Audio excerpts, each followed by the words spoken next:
Steve. And then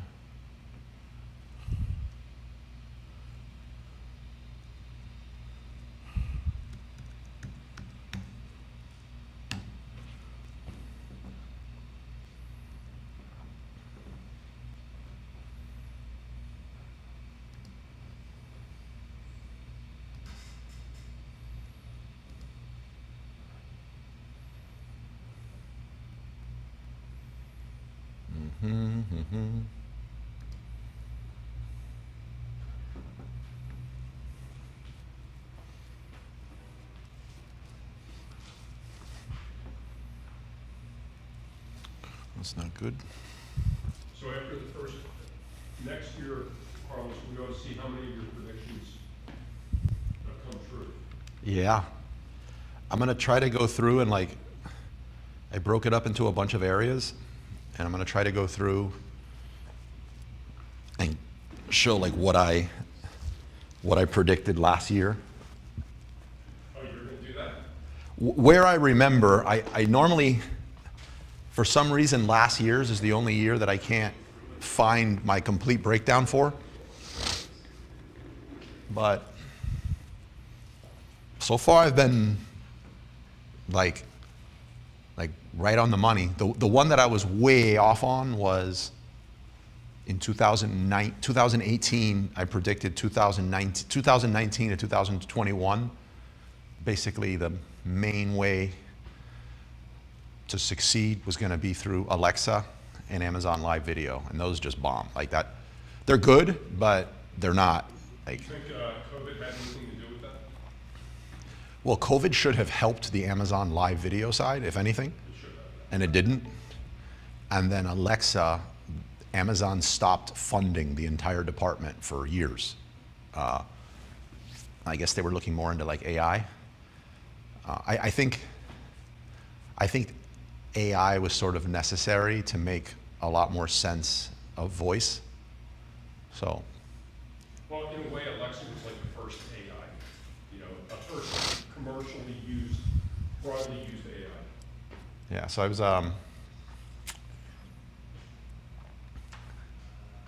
yeah, all right, let me just see. Yeah, I forgot my jeans at home, so.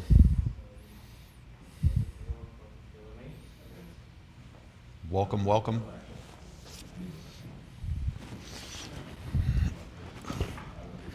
Hi. You look great. Thank you, you too. Losing that weight Yeah. looks very good. What have you been up to? Well, I'm just kidding. So how are the kids? They're good. They're really good. They're 6, 7 now. 6, 7. So like my son is 7 and my daughter's 6. My son will be 8 in February, and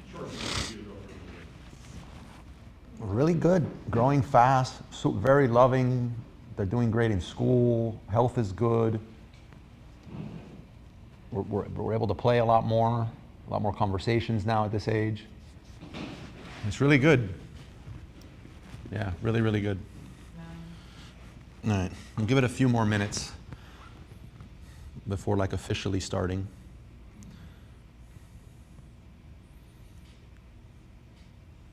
I love seeing these subscribers to the newsletter come in. How many are you up to? No. For the WOE newsletter, no. Well, remember, we have a WOE email news list that's over 200K. But that's not a newsletter. I put like one post out there in Telegram. We're definitely under 100, maybe 50. I think people are just seeing now the email too. I decided to do the email. It was such a big hang up on doing a newsletter because the majority of the meetup's life, I think subconsciously I wanted it to be a very advanced group, right? Otherwise, like, what's the point? Like I'm an advanced seller, we got to be like the most cutting edge advanced. And it was stressful to come up with a super advanced cutting edge topic every single Saturday, which I did for a long time. But after COVID,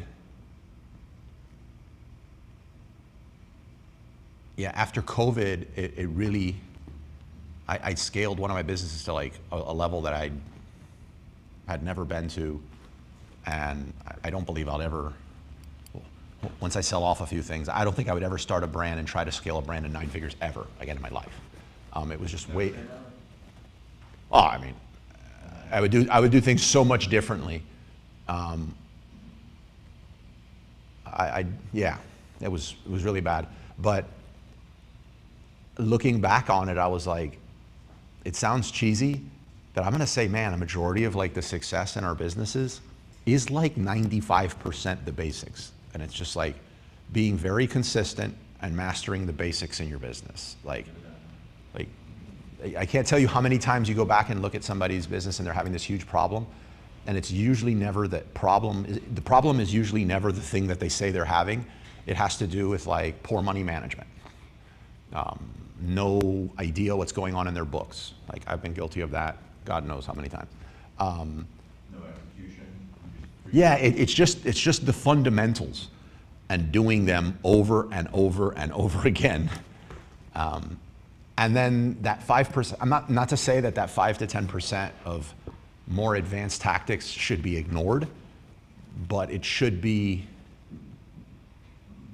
what would be the word for it? You should allot resources towards them in proportion to like what they actually do, you know? Too many people spend time focusing on a review hack. And I'm like, man, you know what? You could take away 95% of the resources you're putting towards learning how to hack these good reviews and put it towards selecting the right product, and the reviews will take care of themselves. So that's so that I was just like, man, why am I like trying to go out of my way to create all this like super advanced stuff? Why not? And I realize that most people have a problem with the basics and the fundamentals and like product selection and stuff like that. So I decided to gear it towards that. But when I put a newsletter out, I was like, I don't want to put a beginner newsletter out. But whatever, that's what I did. So super happy it went out. And I'm already getting a bunch of feedback on it. So that's great. And they've only received the welcome sequences so far. So the first official edition comes out on, I think it's Monday the 15th. Super cool. So give it like 4 more minutes before I start getting into my spiel. Everybody's on holiday mode, moving a little slow, but anything new with you guys? Something more. A compartir. Sorry, I'm so happy. Anything new with anybody? We have a returning guest, by the way. She's an old school wizard from the group. A long time ago. Welcome back. Yeah. When was the last time you came? Ooh, I forgot. When you were in, Right, the other location, but after COVID or before COVID? no, After COVID, it's easy. Wait. Okay. Well, it's been at least 2 years. Yeah? Yeah. Netflix bought Warner Brothers. What do you think about it? Netflix just bought Warner Brothers? Uh-huh. I thought Disney owned Warner Brothers. No. Wait, what did they buy? No, what did they buy? They bought something. Netflix made a huge acquisition now, like $70 million. 70 million? Yeah, so they. Billion. Yeah, billion. 70 million is like lunch money for them. Yeah, $83 billion deal for Warner Bros. Netflix bought Warner Bros. Yeah, but they bought Warner Brothers from who? Wasn't Warner Brothers owned by Disney? I'm not sure. Can somebody look up who owns Warner Brothers? Oh. Owned?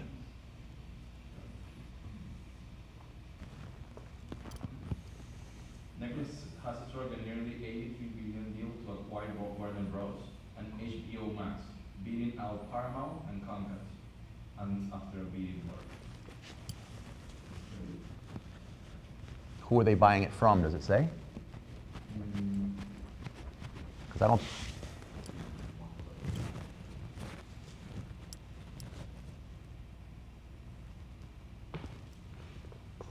Oh yes, HBO and Warner. Steve says HBO and Warner. Kiani, what's up? Look at Kiani's got the little puppet. Discovery. Oh, it's owned by Discovery. Uh-huh. Oh, interesting. I could have sworn it was owned by Disney. Uh-huh. Yeah, Discovery. Okay, cool. What do I think about it? I think Netflix is going to get into the ad game. Okay. Yeah. That's what I think. The ad game. Advertising. Yeah. I think they're going to open up some cool advertising opportunities on their platform. I think a lot more streaming platforms like that's what they're going to do. But for regular people like us, or for like high company, you think that you're gonna be able to advertise this in Netflix as it is advertising in Israel, for example? Or No, it's not going to be that easy. No. You know what I'm wondering? Like why I'm waiting for like a Netflix to purchase like Call of Duty, you know, or like For real? no, to like go out there and purchase like like Grand Theft Auto, you know what I mean? Like some big gaming thing and start making a push in that direction. Wait, Warner Brothers have games of like Harry Potter, all the DC movies. They buy all the DC movies. They buy Game of Thrones, The Sopranos. That's Rick and good. Morty. I've never watched The Sopranos. I'd like to watch it. All right, let's get into it. Hold on, why isn't the sponsor showing? Let me see.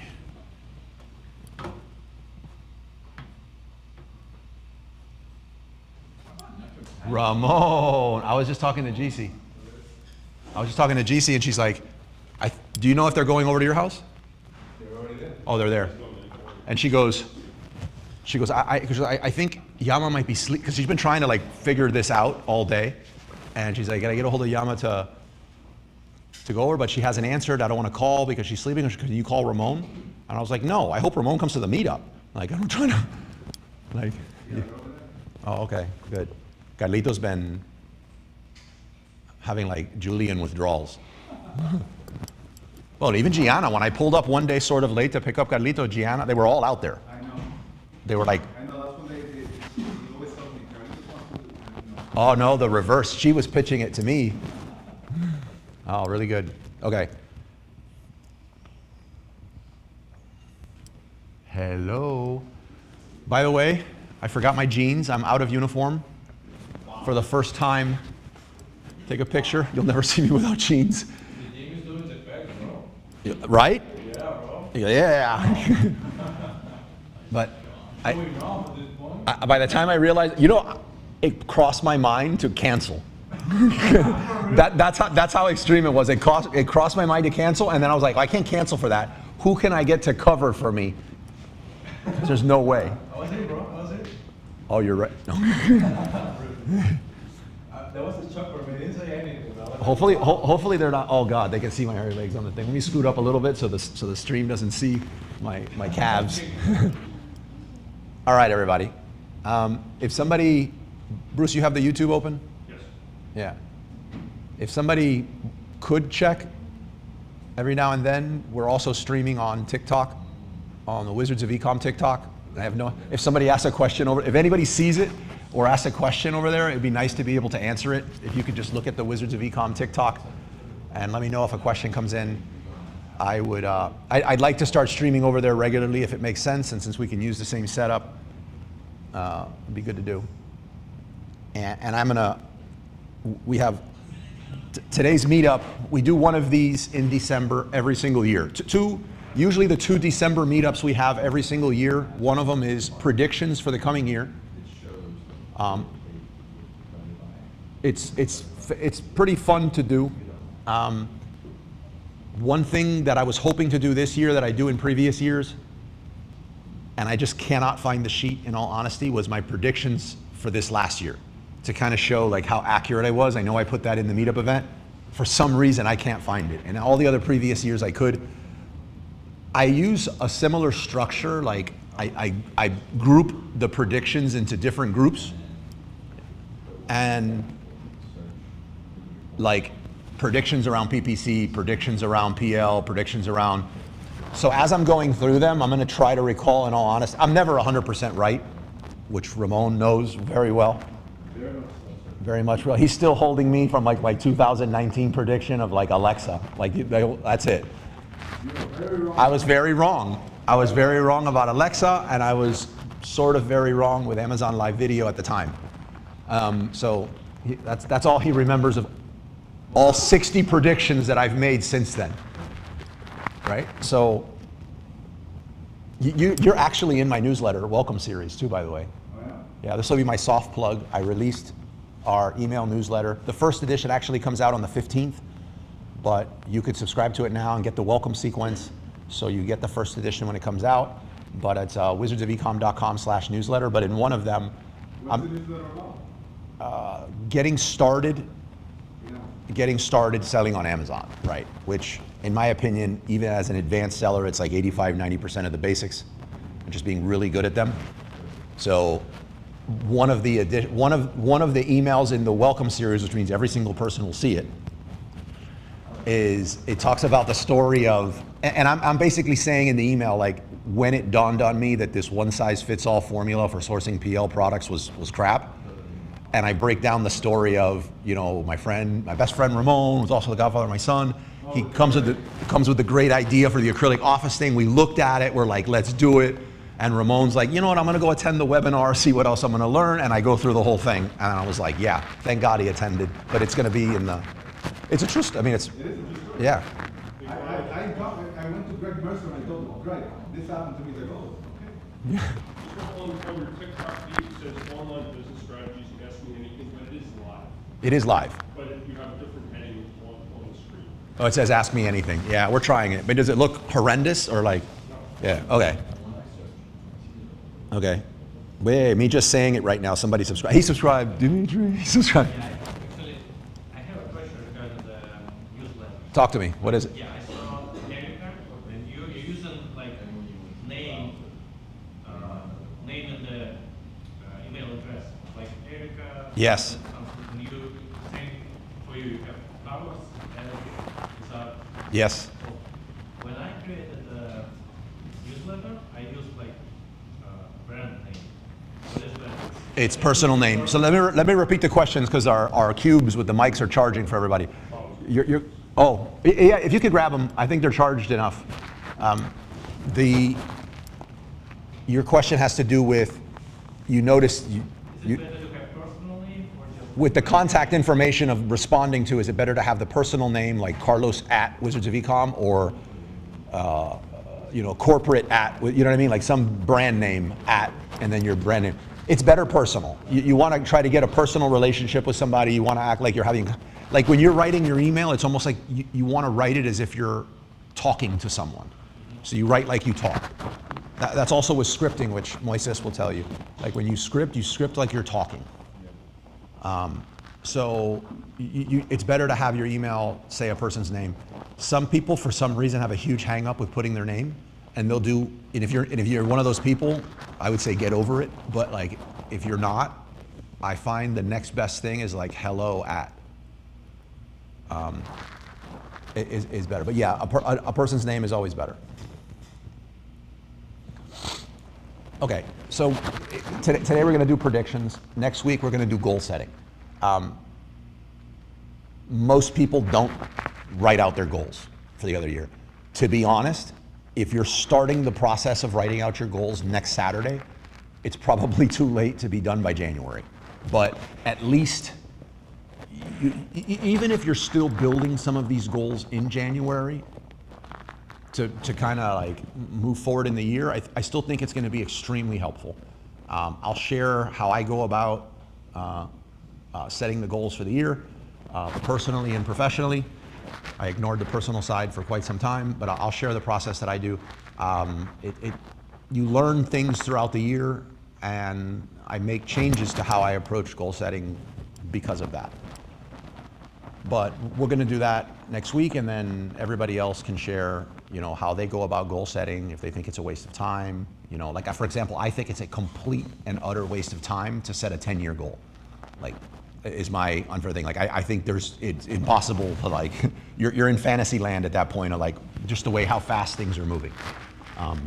In my opinion, but like we could discuss that. Like, I think a 10-year goal is like, I think at 10 years, you're like, I would like to be alive. And like, right, yeah, trying to build out a 10-year goal is nuts.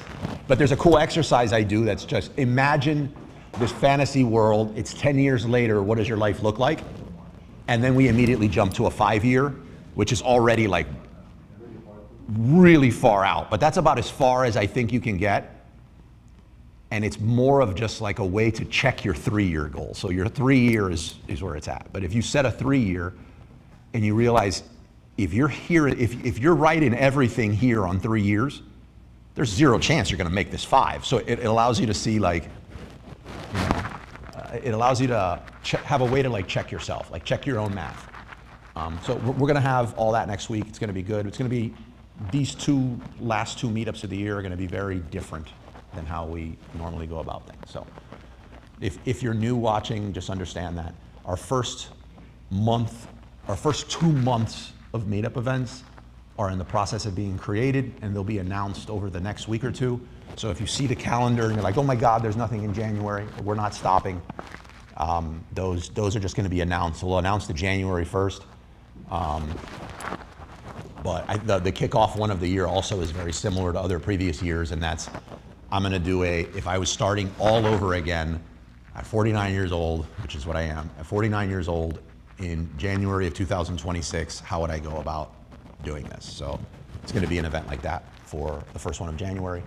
A lot of, huh? What kind of party are you throwing for your 50th? I'm not. You know, I'm not into that. I'm better. Sound like GC. Sound like my wife. Yeah. Just remember, September 26th. Yeah, so, I'll be 50 next year. That's wild. That doesn't feel normal. Halfway to what? I'm not gonna make it to 100. If I do some of these new stretch techniques we learned this week, we had a very interesting session. You have 50, 60-year goals, yeah. What's your 10-year FBA goal? I want to hear that. I want to hear that conversation. What's your 10-year FBA goal? You hear the conversation between putting and Xi Jinping that supposedly they were talking while they were in a meeting like 2 months ago, and Xi Jinping was telling Putin like, oh, do you see that now we can get into 170 years? And Putin said, yeah, we gave basic dates in the media as well. And then they see the conference record and they're like, kind of like freaking out. That's wild. You know? Yeah. Let me raise the audio volume on these cubes so the people on the stream can pick up the audio. All right. Yeah, so that's what we got today. Janet, how's it going? Ouch. All right, so we're going to get into our beginner hour. I'm going to make some announcements. We're going to open it up just for beginner questions. To start, topic of the week is predictions. We're going to wrap up around 3:30, depending on how much back and forth we have on the predictions and who's brave enough to volunteer some of their own predictions. Then we'll break for like 30 minutes. I know we like to keep talking and talking shop. If we want, I'll open up the conference room so the conversation can go there. At 4 p.m., Moises is kicking off YouTube meetup. No need to attend. No, I'm just kidding. Anybody that wants to attend it, I'm telling you, they're really good. They're getting better. We're getting some formation going on there. You're welcome to attend. It's here. I'll re-up some pastelitos if we run out. We have a new sponsor, which let me put it out. I'll let you guess who the sponsor is. I was like, man, you could put a little magnet or something on the board So decided this is what a little magnet looks like. The Miles Academy. So this is the first time, well, second time actually, we have a sponsor who's from this local community.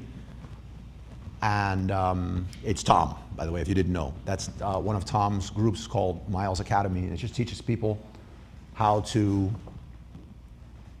get cash back for your points. No, to how to use your points from your credit card purchases that you make, and you're probably making a lot of them, and use those points to travel the world for free.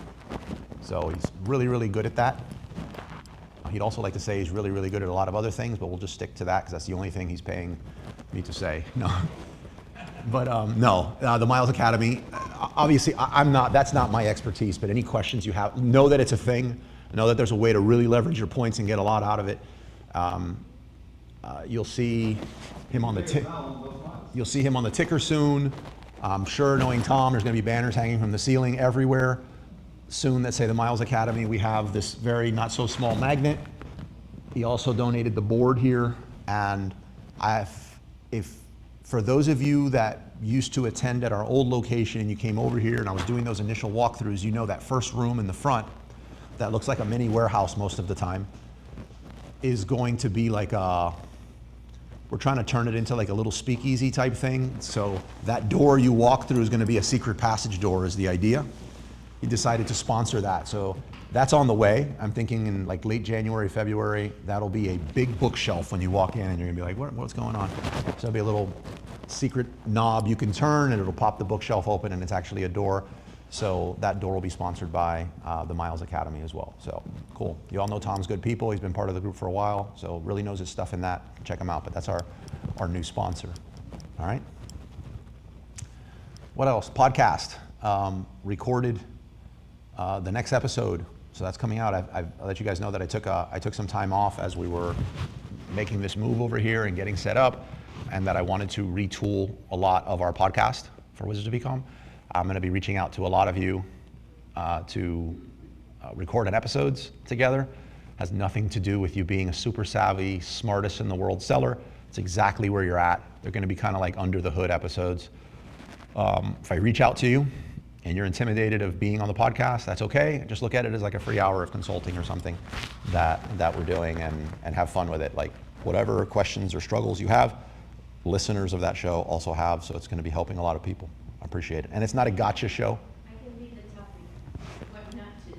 What not to do. That's great. But that's you know how much better of a listen that would have than here are the 3 things I've done. Right. Yeah. So that's we're gonna do those kind of episodes. It's gonna be a lot of fun. I'm also going to. It depends on everybody's schedule. Like if you can't, I would like to do it to where we could record in person. I've not done those. We won't have like big video angles or anything. It'll just be audio. But it'd be nice if you could get here, say an hour before the meetup, if I'm going to be recording an episode with you or something, or a different day during the week that works for you, and we could sit face to face and have that sort of meetup, right? So don't tell me no if I reach out, or I will guilt trip you. Yeah.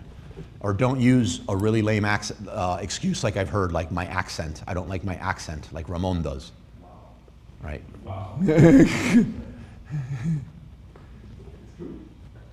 Yeah.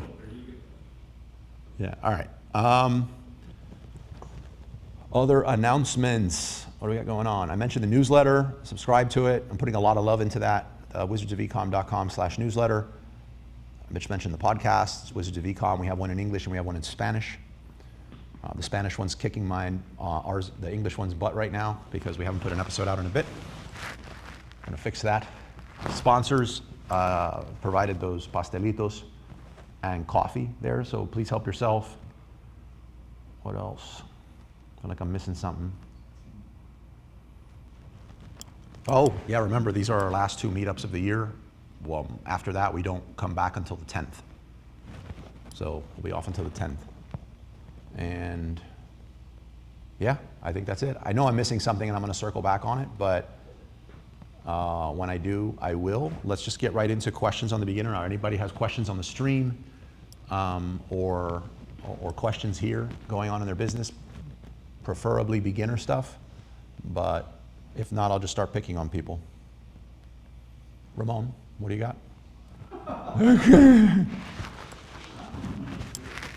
life right now, before. You look really relaxed. Yeah, tired. Really relaxed? Yeah. And we're not in the relaxed period of Q4 yet. No, at this point, relax. At this point, you're done doing the heavy lifting. So at this point, it's relaxing now. If you don't have inventory in Amazon right now. So you're not running ads. You're not running them. Somebody else. Yeah, that's what it is. Because right now is hell on earth. I'm not running them, no. Yeah. Right now for ads is hell on earth.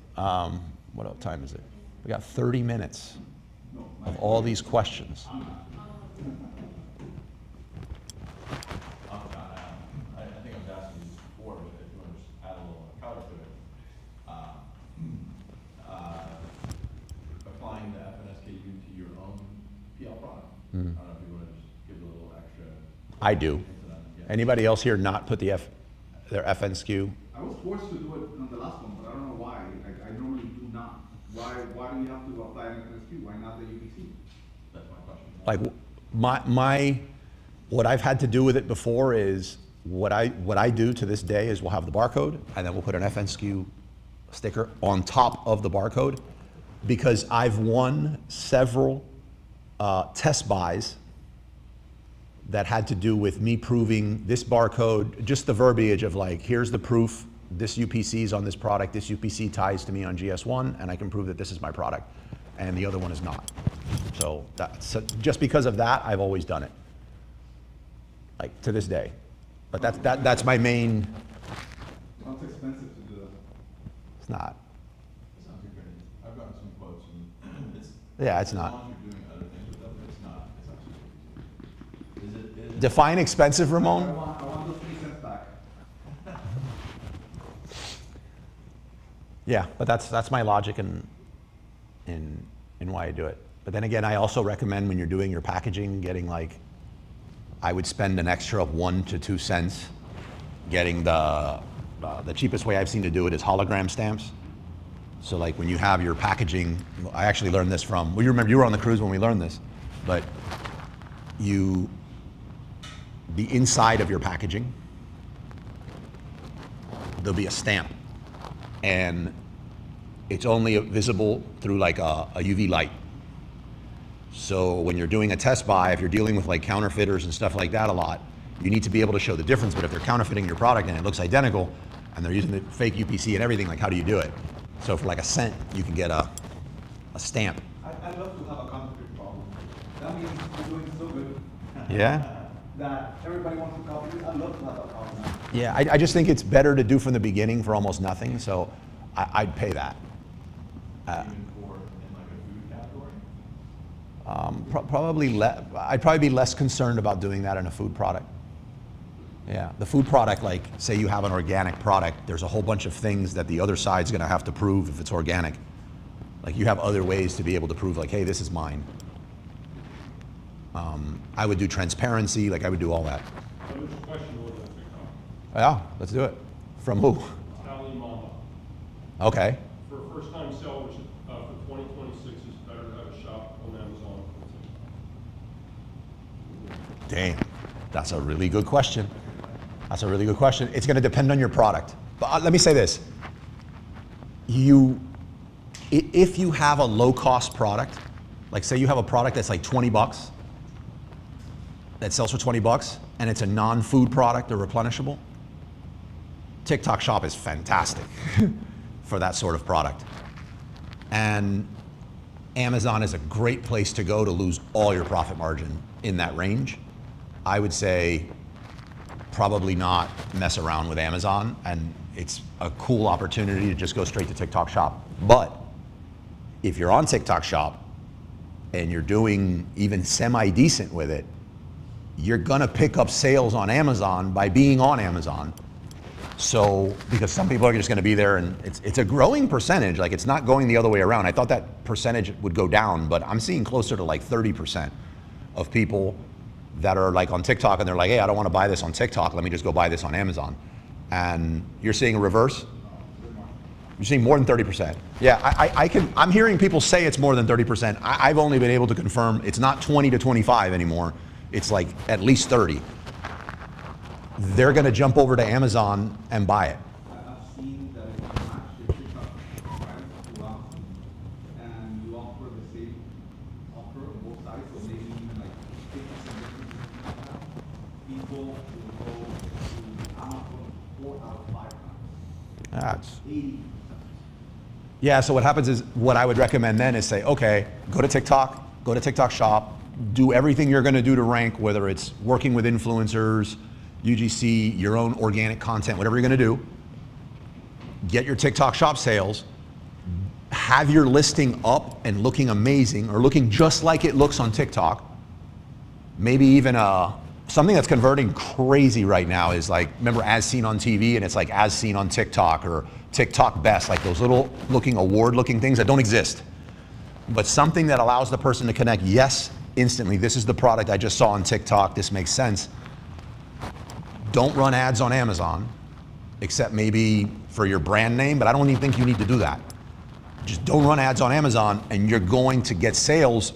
And depending on how much of that happens, you may rank really nice and start getting some organic sales. So it's a weird answer. Depends on your product. If it's low price, make TikTok your main push, but don't ignore the fact that you're losing sales if you don't have a presence on Amazon. Doesn't mean you have to run ads. Does mean you probably want to send some FBA inventory, but that's about it. Now, if you have a supplement product and it's on the higher side, but your budget for ranking it is not in line with what's needed on Amazon, supplements and beauty products are difficult. They're expensive to rank on Amazon. They're not expensive to rank, in my opinion, on TikTok. So they're actually quite easy. Easy, we're in business, so like nothing's easy, but like it's quite easy to do, same principle. So really depends on the product, but great question. Anybody else want to chime in on that? Like anybody messing around with both? No? All right. Yeah. And who was that asked the question? Tally Mama. Tally Mama? T-A-L-Y Mama. Okay. Good question, Tally Mama. What other questions we got? Does TikTok rank the same day versus like Amazon? I don't know if they're all the same, but there's some products that TikTok won't let you. Like we're seeing that now, especially as we're building out a lot of TikTok shops. We're building out a lot of TikTok shops for people, and we're running into some instances of that stuff now where they're just like, if you have like a pesticide or something that has a kill claim to it, like TikTok doesn't, I doubt it's as robust as, the reason I know Amazon is because from firsthand experience and doing it for so many years. And with TikTok, a lot of it is, I wonder how they react to this. And sometimes it goes through and sometimes it doesn't. But that tells me that they have stuff in place and they're working on not allowing certain things. But like, you're gonna run into some issues with adult novelty stuff. You're gonna run into issues with, just like Amazon, drug paraphernalia. But if you were to get a roller for a joint and try to get it on Amazon, you're done. Like, it's not happening. If you get it and go on TikTok and have like a bunch of piles of steamed broccoli there and then some dried broccoli that you're rolling, that's probably gonna last for a while on TikTok. So, looser. They're very fast to ban, but they're also very fast in reinstating. Hopefully, I received emails that you're done, you completely banned for it. And a day later, they're like, oh, you're not on the Yeah. We have an issue with one of our organic, like our personal branding one that we deal with every now and then. I get like right now, our big TikTok account is not being shown to new people, and it has this red, it's not suspended, but it's like, basically you might as well be suspended. We're not showing you to any new people because I'm impersonating Carlos Alvarez. And I need to prove my way out of that. So like, I've done it. I'm like, I know the guy. I've shown ID, I've done all this stuff, and apparently they're like, well, no, we're gonna need you. Like, apparently they got weird workarounds, but they will reinstate you. Yeah. Yeah, really cool. Yeah, well, at least they tell you. Like in another account, you're just sitting there wondering, like, what the heck happened?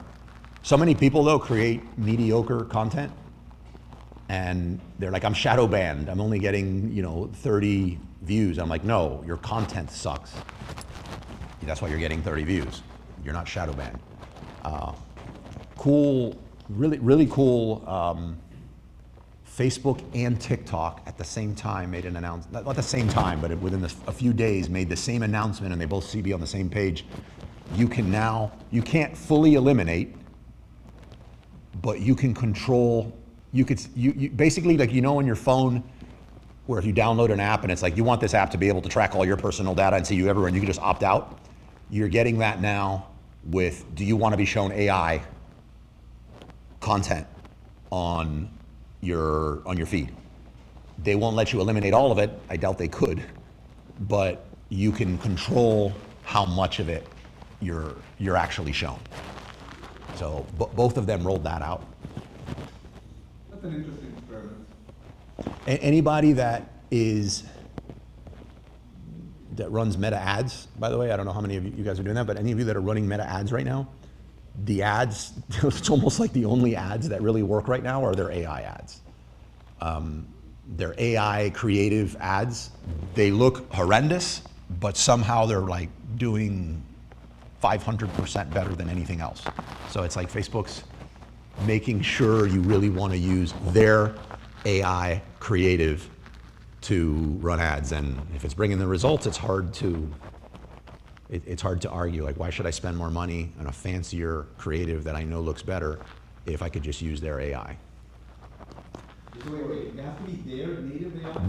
Their AI. How does it work? Right. Create everything for you? Everything.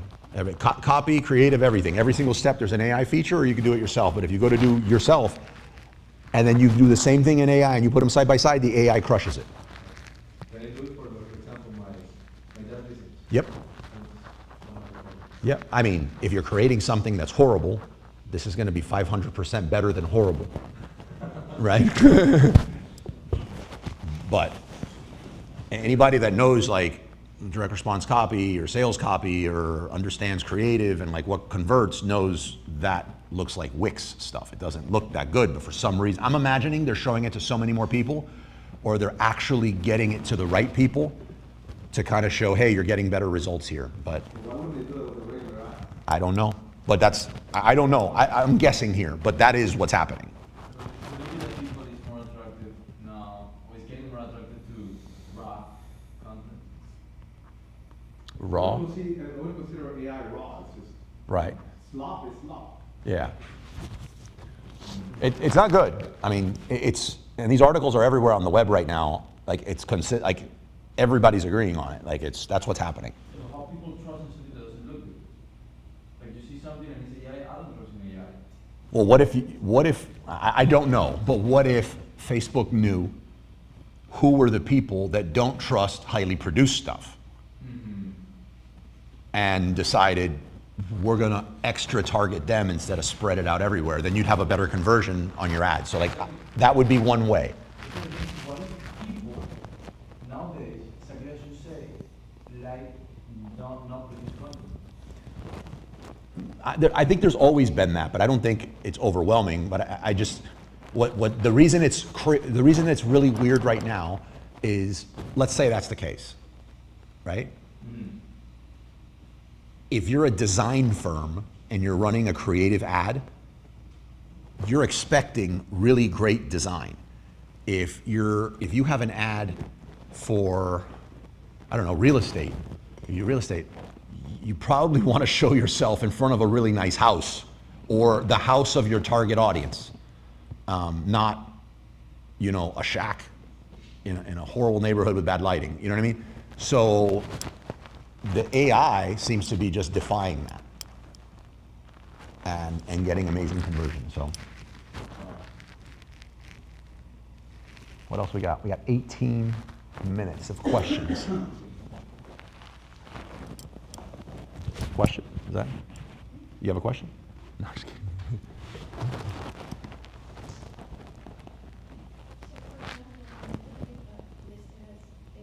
Is that, Which are trying Yep. Normal.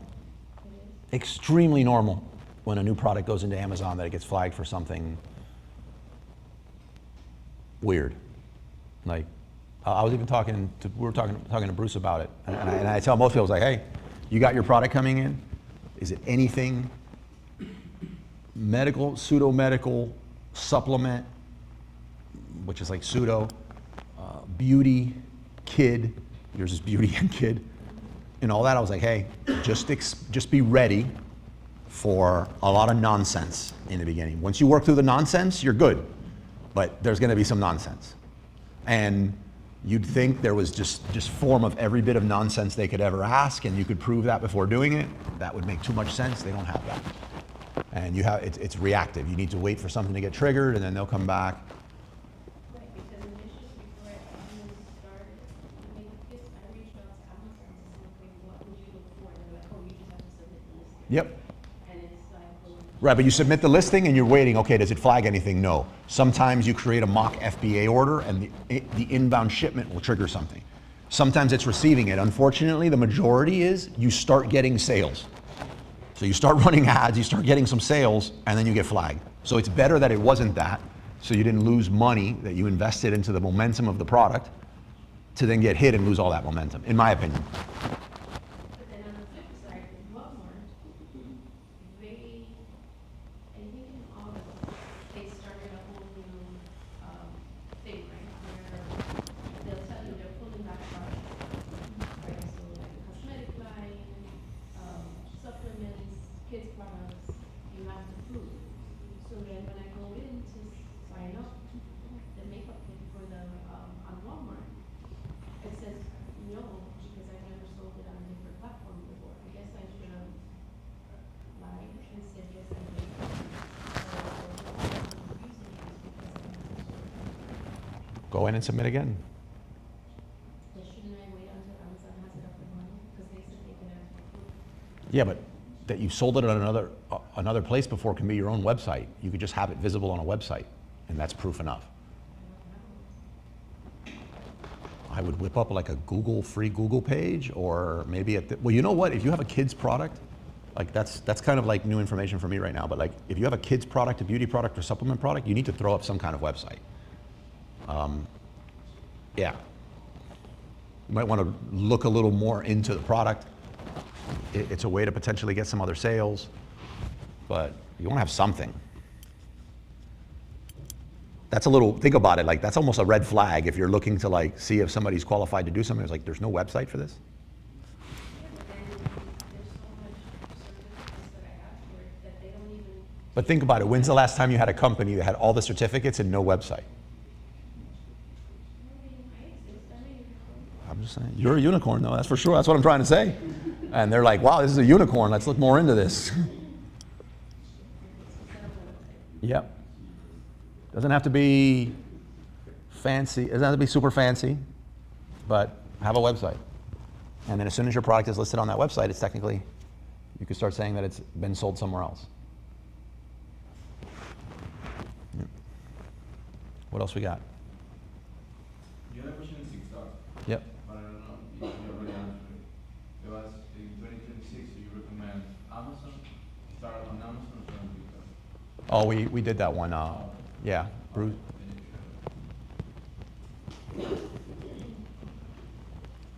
Yeah, Bruce asked that one. I think that was a really good question. I recommend everybody create I hate saying it, but like, I recommend everybody create a TikTok shop and have some sort of presence on TikTok. As a matter of fact, if you, that sounds bad. I was trying to say if somebody said, okay, I'll do it, but I have a very limited budget, I can only do one or the other. Do I set up my Shopify store or do I set up a TikTok shop? Like, which one would you say? I feel like it does depend on the product, but like all things being equal, you know nothing else and you got to give an answer.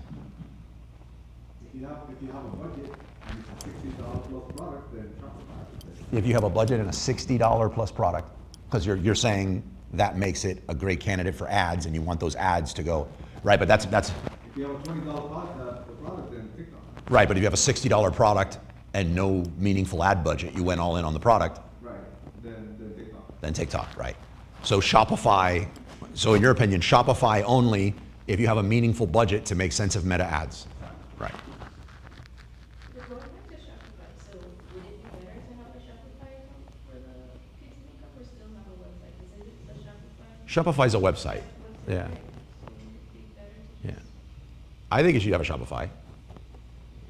But that opens up a can of worms. Are you going to create the Shopify? That means you're going to hire somebody to do the Shopify, and like, that's when you're trying. Wait, on one hand, when you're trying to like not spend or be very strategic with where you deploy your money, I don't know. I find. I feel like Shopify is good because then if you do it there, then it can grow into Yeah. shop. Yeah. Wouldn't that be a better experience? Well, in your case, you want to do TikTok Shop and So I have a TikTok shop, I just don't use it. yeah. I also thought that I put the makeup on there and they say, yeah, this is what it's selling. Or, I wonder if they'd even accept that as. I wonder if Walmart would accept it's selling already on TikTok Shop as a place that it's selling. I guess that it would. But your website, it definitely would. I think we could answer that question before with Walmart, and we could say yes, and I don't think they would ask them. No, we sell stuff on the website, yeah. We were shop on it, we can. I didn't see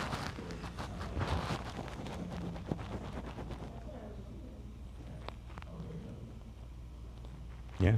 But no, I think everybody should have a Shopify and a TikTok Shop at this stage. God, that's such a huge change in what I'd recommend from 3 years ago. Yeah. Your Predictions? yeah. Yeah. I think I'm gonna get into the predictions early since you guys are not feeling very conversational today.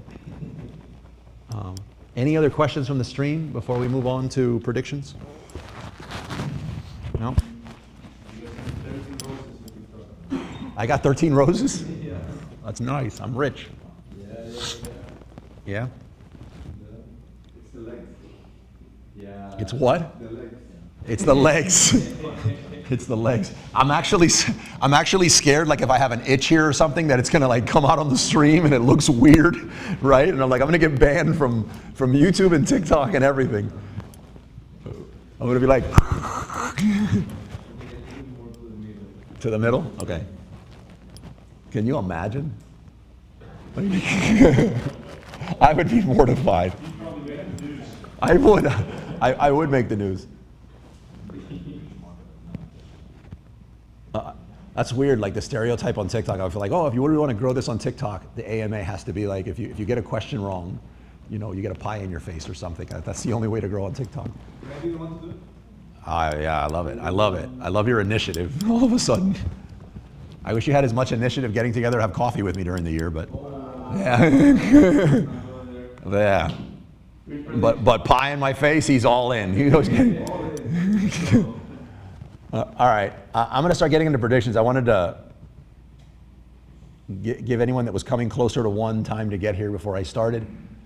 We'll try to recap a little bit. I'm going to start, first of all, I'm going to start with saying, this is not even on my list. I have a lot of predictions, by the way. I broke these into the areas of market and platform shifts, PPC and advertising, one like mega section on like influencers, content on and off Amazon traffic, like all in one, brand building and private label, operations, logistics, and compliance. And then kind of impossible not to do this. It'll be the first time ever we have this section, which is, some of these sections before used to be individual sections, but I didn't feel like there was so many predictions in any one of them, so I consolidated. This year, I added, we used to have one which was software, and I changed it to AI, tools, and seller tech. Okay? Any preference on where to start? No? Okay. Well, no, I'll start with the shortest one. which is AI tools and seller tech. We'll get that out of the way, because this is probably the most controversial. Most boring one. Yeah. I need glasses. So I predict before mid-year, by the way, like I believe it's moving this fast. I believe AI tools will replace 80% of beginner level tasks on Amazon. And by those beginner level tasks, I'm talking about copywriting, keyword research, and basic PPC. Beginner copywriting, beginner keyword research, and beginner basic PPC. 80% only? I- Of the beginner? Of the beginner. There's certain areas there that I didn't want to say covers all beginner, because like when you get into something like keyword research, I think if you're just using a software and just a data set like you like to do, it doesn't. Data Dive does a really good job in this and actually pulls in what your competitors are doing and what's at, you know what I mean? So it's possible. I would say 80%. And I'm saying by June, so it's possible that by the end of the year, it could be close to 100% of those beginner level tasks, things that we used to hire a VA for, or we'd go to freelancers for, and stuff like that. I'd say 80% of those basic beginner level tasks that we do as a seller are gonna be offer plate, and that's an amazing thing. Not only that, conversion rate overall salt with that. Is what? Salt, conversion rate. Like, have you seen Nano Banana, what it does today, 2025? It's like, you don't need an illustrator anymore. You saw how he just kept the mic like he's ready to rip me for every single one of these predictions. It's sitting in his lap. He's not even ready to pass it. When it comes to images, like, you don't need somebody that knows how to craft images anymore. Like, Have you seen any good trainings for Nano Banana for Amazon? all over YouTube, Yeah. all over YouTube, but at this point, you don't need to hire somebody to make your list. Well, you never needed to hire someone. I get it. So even with this, people are still going to hire someone. The open is you hire to be professional to squeeze out an extra conversion, an extra percentage, an extra 2%, 5%. Now AI fits that. You don't no longer need to hire a professional for that particular scenario. As much as I'd like to say I just flat out disagree with you, I agree with most of what you said, but I think it's 80%. I don't think we're at 100. I would say 2027, I think we're at 100%. Guaranteed. Possibly, you're possibly right 100% next year that of basic beginner level tasks of sellers will be AI'd. Do you think that'll have the effect of driving up the cost for the better keywords? Because everybody will be in a level playing field. Well, to jump up way out, see, we're already, look at Bruce sending me to another chapter, right? My number one, my number one that I was going to put out there is Amazon is going to massively increase the weight of conversion rate in its ranking. I think it's going to have like very little tolerance because of AI. It's going to have very little tolerance for like bad conversion rates. Like there's almost no excuse. Better make a call. I'll take- with Nano Banana, with AI, with their AI, with everything that's going on, it's like, hey, let's not have bad. There's really no reason for it. So, I think is it going to drive up the cost of what? Of the better keywords, better. I think I think everything's going up in that regard. Yeah.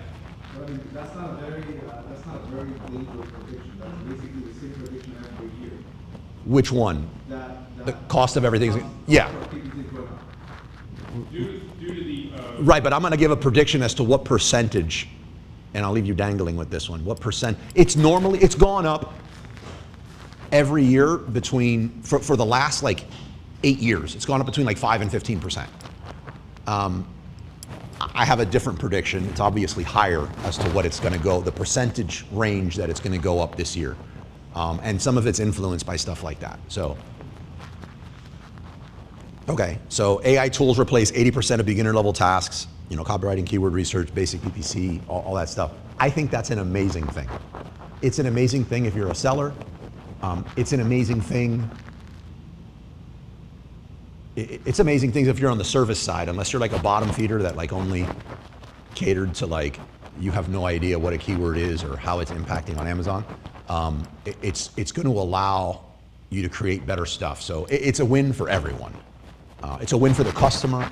to be able to understand better what they have. If you have a good product, they can actually have a better chance of getting it. It's a win. You know who's going to lose here? You know who it's not a win for?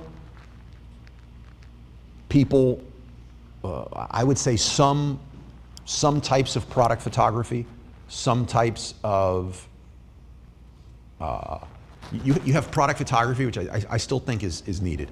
And you have another side, which is image optimization, which is getting into your like, get this image and put it in all these different scenarios and like your A+ content and all this other stuff. I think they're gonna suffer like nasty on this. Like if that's their job, like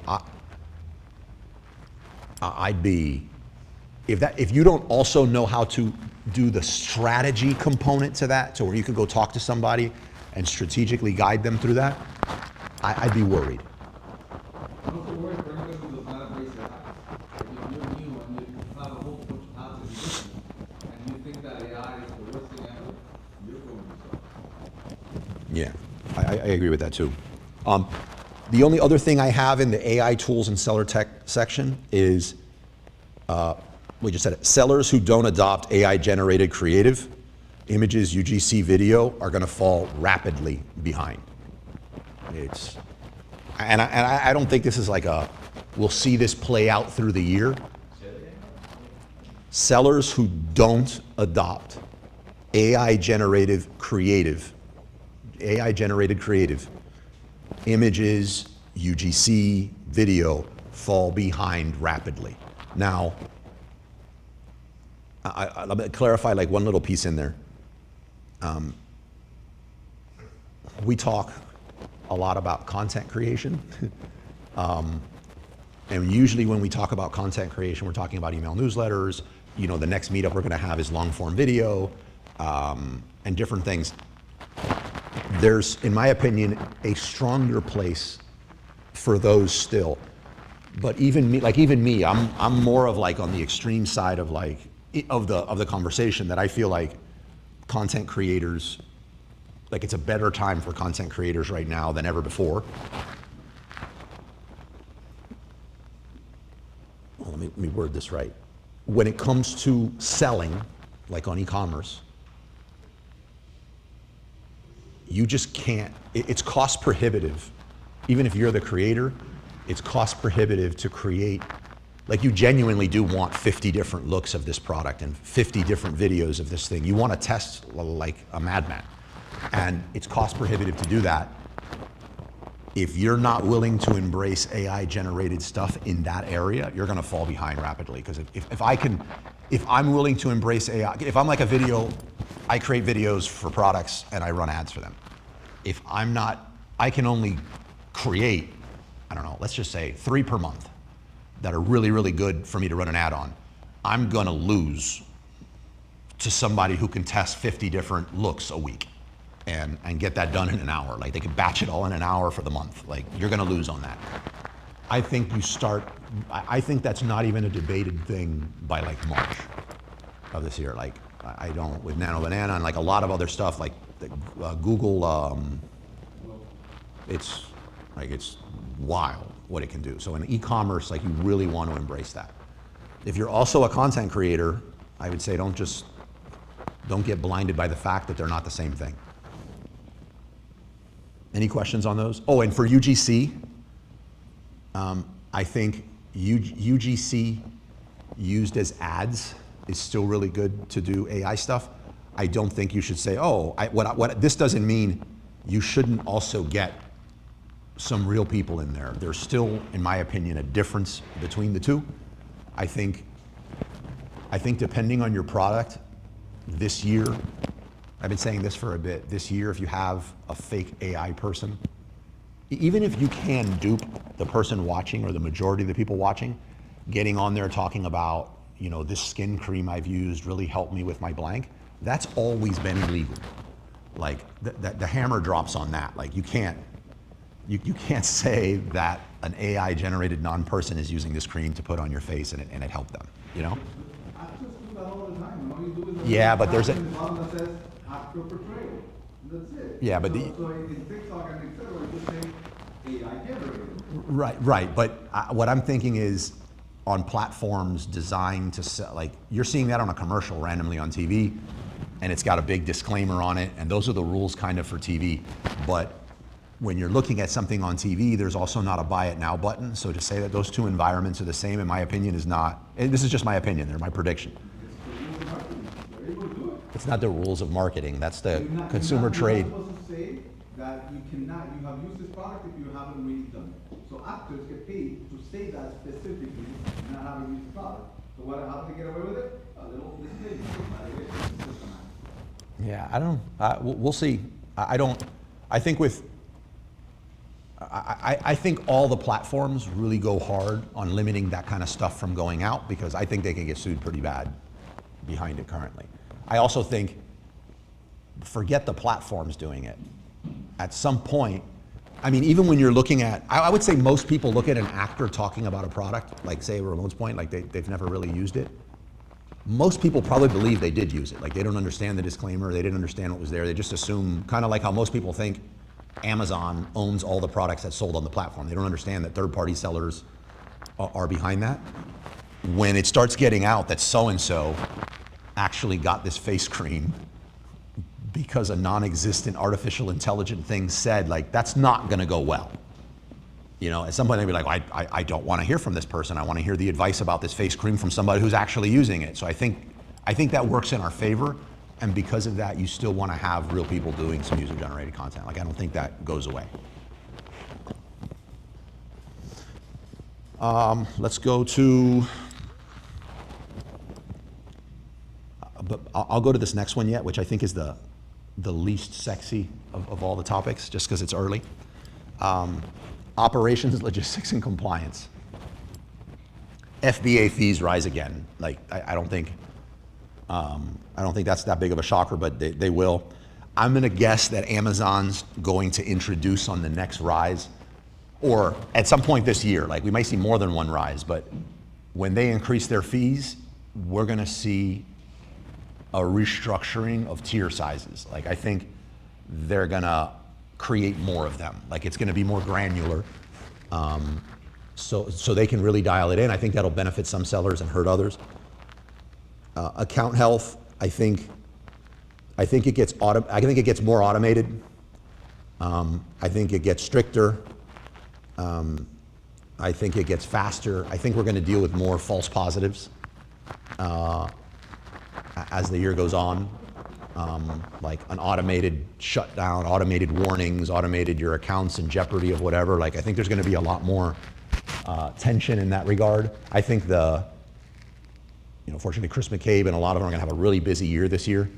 I think there's going to be a lot more suspensions on the platform.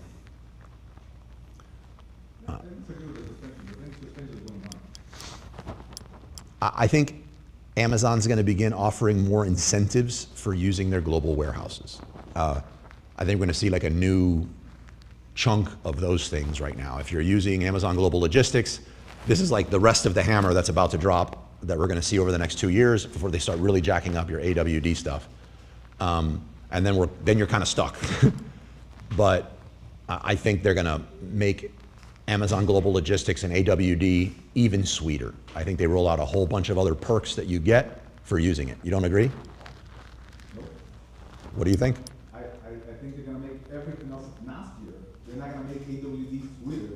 They're just going to back off fees for everything that's not AWD anymore. Could be. I mean, I could see that's part of fees rising and stuff like that, longer check-in times. They're gonna raise the fees for everything else except for them. That's how they're gonna make that look sweeter. Yeah, it could be. That's another play on it. Could be. I think they're going to increase AW fees in 2027, which means AWD needs to either look a lot sweeter than it looks right now because everything else got harder, or they rolled out more incentives for AGL and AWD. So I agree with you. Either way, AWD appears to have more perks or does have more perks throughout the year. Pretty substantial.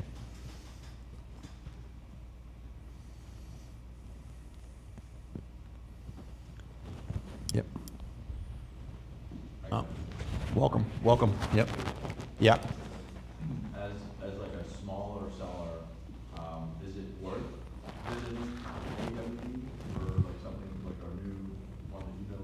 I think AWD is worth visiting. That's worth it, okay. Yeah. Does anyone here do you like AWD? I think Yeah.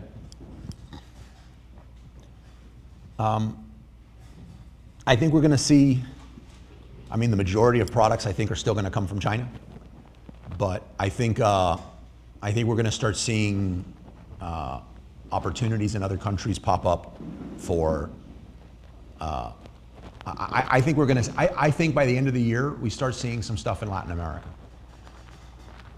Yeah, that's a wild guess of mine. If I had to say specifically, I would say Colombia and Brazil. Why? There's still tariffs in place. Well, now, Sure, but at 30 now, it's 20. yeah. You remember if we can get it to 3, to 5, some kind of great deal with Latin America? Is there anything going on in Latin America right now that Colonization. we might be able to like I mean, I think there's some stuff happening over there that we can. The situation going on in Venezuela. It's not that I don't want for it to happen, it's just that I sincerely doubt it will happen. I think China is still going to rule, they have only 20. No, I'm not saying they won't. China's definitely going to rule in that regard. What I'm saying is we're going to start seeing additional opportunities come up. So when I went to the fixing meeting, In which one? the fixing. Yep. meeting in Can you pass the mic closer to her, please? a couple countries that really stood out too were Peru, Mexico, and Argentina really together into Caribbean business too. So I think so. you have a lot of these South and Central American countries where they really want to capitalize some of the manufacturing and then take it over from China, which I mean, I agree with that, except they could want to take it over. I don't think anyone's going to take it over. Yeah, but yeah. I think the volatility of the tariffs back and forth, I don't think anybody in their right mind would move away from something, moving to Latin America, they could do it in China. I don't think it's possible, because at any point, you know, like what happened with Brazil, I have quite a few seller friends that they source from Brazil, all of a sudden it's 100% tariff on Brazil, out of the blue like that. And the business went out the window in a blink of an eye. China has the ability to be able to withhold and say like, hey, listen, hey, you want tariff, me fine, but let's negotiate. Brazil can't, Peru can't, Argentina can't. So, yeah, are they really gonna start creating businesses over there? I think most people are gonna wait out the whole volatility of the tariff situation before they actually make that. And I don't think that's gonna happen anytime soon. what I think is that a lot of us aren't knowing that a lot of our products are coming out of some of those countries already, like Peru. Cyclobony is huge in Peru, right? So they have a huge clothing manufacturing business out of Peru. Mexico, with the new president, she's really trying to, you know, do, more cartelling and stuff to get that some of the business. So you look at even cosmetics is on a high in, Mexico. There's a lot of these things that if, I think if you're not in the market for that product, you don't know that they exist in these countries. But I can make the comments that we look, that you can see all these countries that are really pushing for all these manufacturing factories, in their own countries, just to get a piece of it. I think we start seeing them. I agree. I think that's better for everyone. But yeah, to clarify, It is very problem. to clarify though, yeah, I don't think anyone rivals China. I don't think anyone pops up on China's radar. China's super entrenched. They really know their stuff. They got it going on really well. But yeah, that's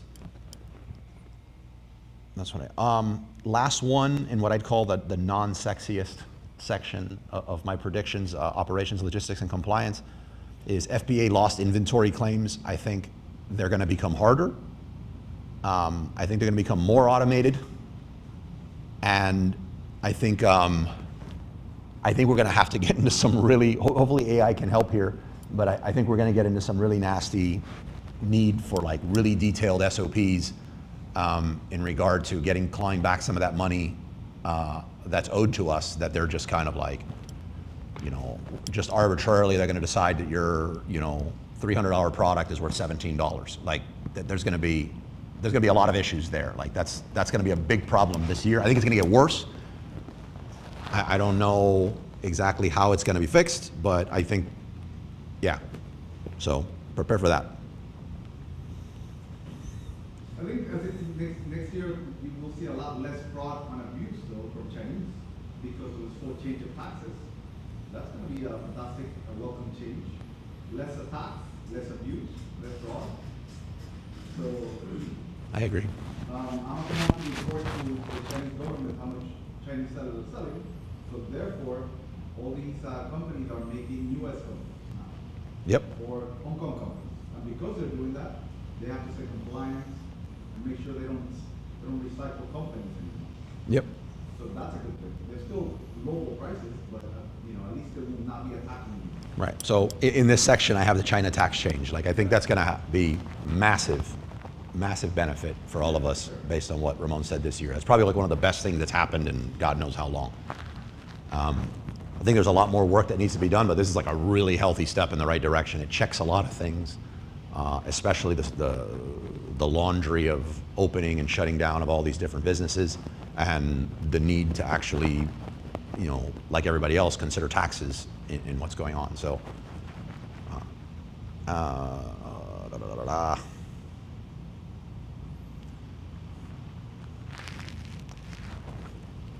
I feel this.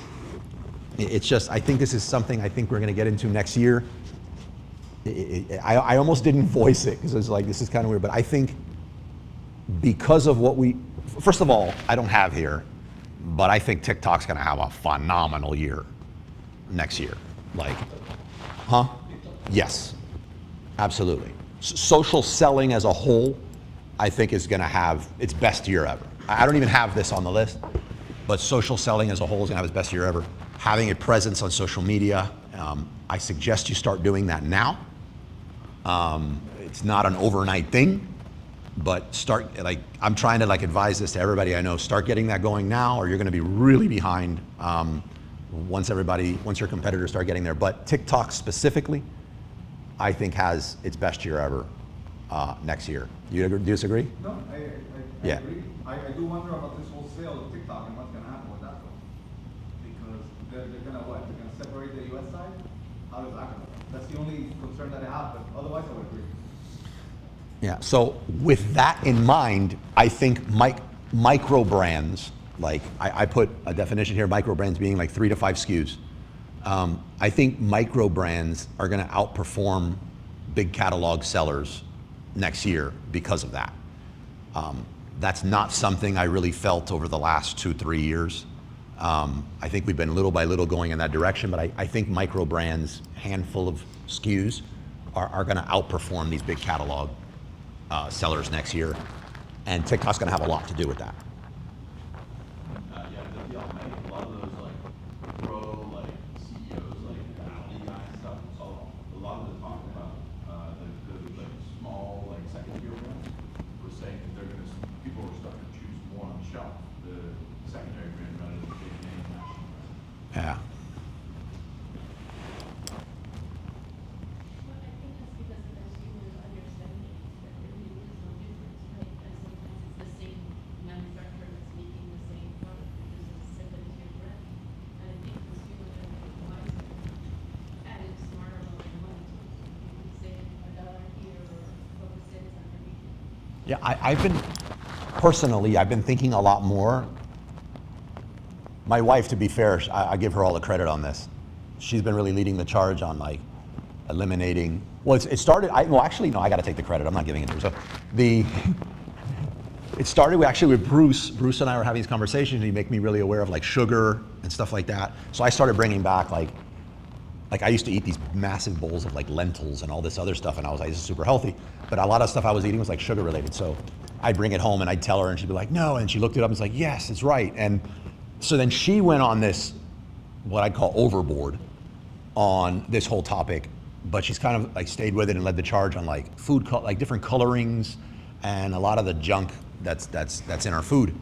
And for some reason, that conversation got me thinking about, this just shows you how weird my mind is. It got me thinking about reviews on Amazon and how one of my problems with reviews on Amazon is when you see a brand that has 100,000 reviews. I'm not jealous or hating that they have so many reviews and I wish I had that much. I'm upset that the majority, like 99,000 of those reviews, came from a time when the whole review system was gamified. And how relevant are the reviews of this product from 10 years ago? Like, and that's my unfair thing. Like, how about, you know, I know every time you order a product, you deal with sometimes, you know, changes in material, the products are not consistent. Like, so it's not the same product. I feel like I want to start paying attention to, if I see a brand with 100,000 reviews and I see a secondary micro brand come up and it looks like they started in the last year and they're at like 500 reviews, 4.5, 5 stars, I'm like, I know this is quality right now. Like, that's what's going on right now for this brand.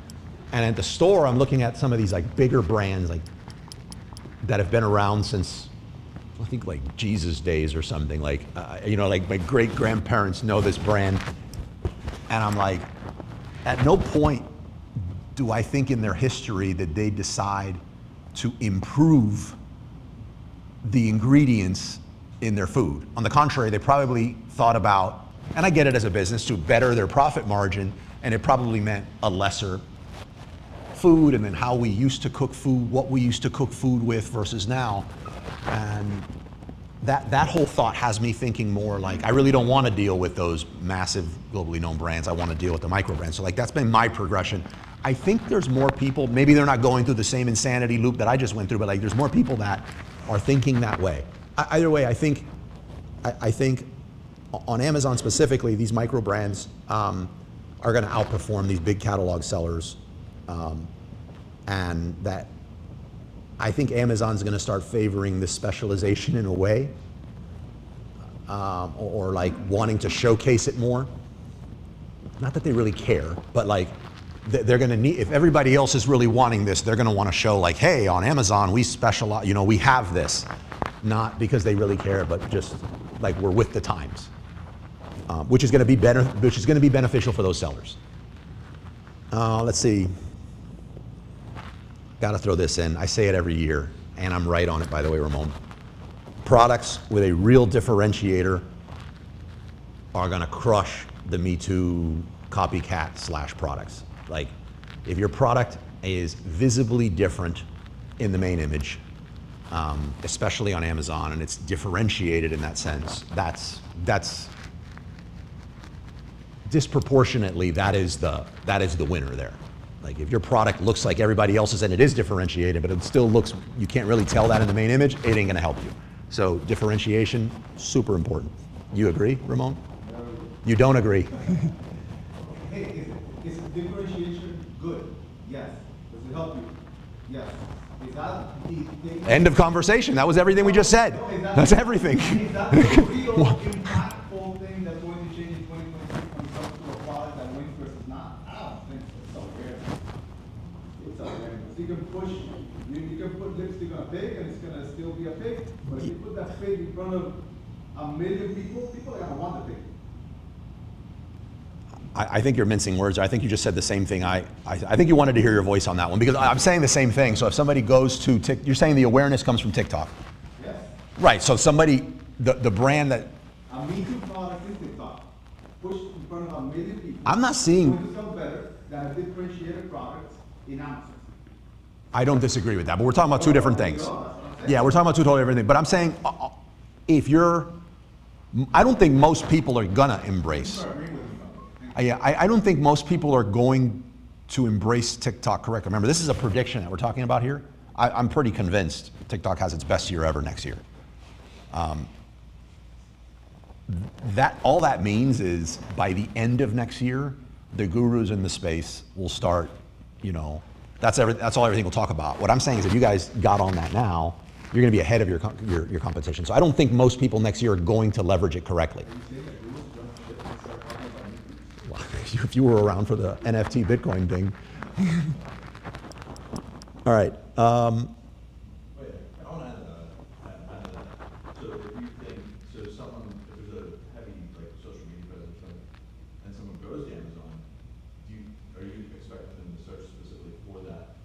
Yes, that's what they search for. They don't go on there and see, you know, Ramon's spinner, and then go over to Amazon and say spinners for kids. No, they go for Ramon spinners. Okay, all right. Because I'm thinking they would go to Amazon and then they might see like mine. I'd be like, oh. No. Those products are completely dominant their category, and if you look at their backend, they have no idea how to build a listing at all. They don't know about keywords, they have no idea. Yeah. And they dominate the category because everybody goes wrong with them, they affect their brand. Yep. Period, end of story. That's where the money's at right now, is traffic to your brand, your branded search, and that's what happens a lot with TikTok. Yeah, and also to like add on to that, so I agree, that's a really good. Well, I'm giving Bruce props. So a product with a, say, going really good on TikTok with awareness that's driving to traffic to Amazon, yes, it'll beat, not all the time, but it will beat a differentiated product that's just on Amazon. But if there's two people on TikTok growing awareness for the same same French press, one of them is differentiated and looks different, I think that amplifies it on TikTok, and then head to head, the differentiator wins, all things being equal. Yeah. Where do you see the age cutoff being? For TikTok? Yeah. A lot higher than I thought. Yeah, I for, Go in there with a remote and still do some damage there.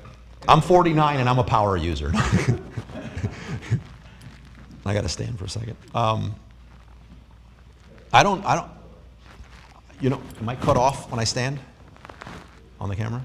A little, I'll sit. I look at the demographics across our TikTok accounts, and it's really wild. Yeah, there's a young group on there, but there's a lot of people in their 50s, 40s, 30. I mean, it's a lot more than I thought.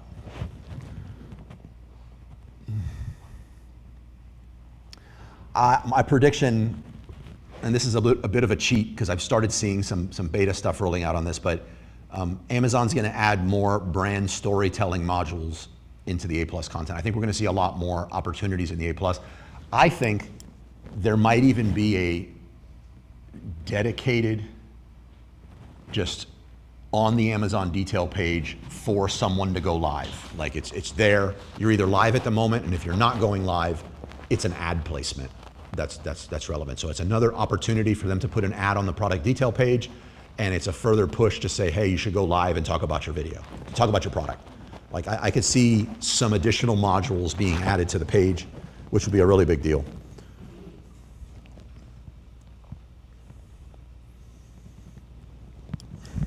I think the weight of repeat purchase, you know, assuming that's your product, I think the weight given to repeat purchases for a product on Amazon is going to increase. So if you have a supplement or any other sort of consumable, like that's going to be pretty key. I'm saying that because there's a lot of ad types now on DSP and just on the Amazon side where you're able to like start to directly go after get me subscriptions. And I think that's going to mean like they plan on giving more weight to that. Demand side platforms. So you basically have two halves to Amazon ads. You have the sponsored products, sponsored product, sponsored brand, very a la carte, and you have DSP. Even though DSP is kind of a la carte now, a lot of people don't realize like most of you can go in there and get DSP now and run it yourself without a heavy media buy. Like that's changed over the last like 2 months. So it's not a good fit for a lot of products. You can lose money a lot quicker. It's very top of funnel.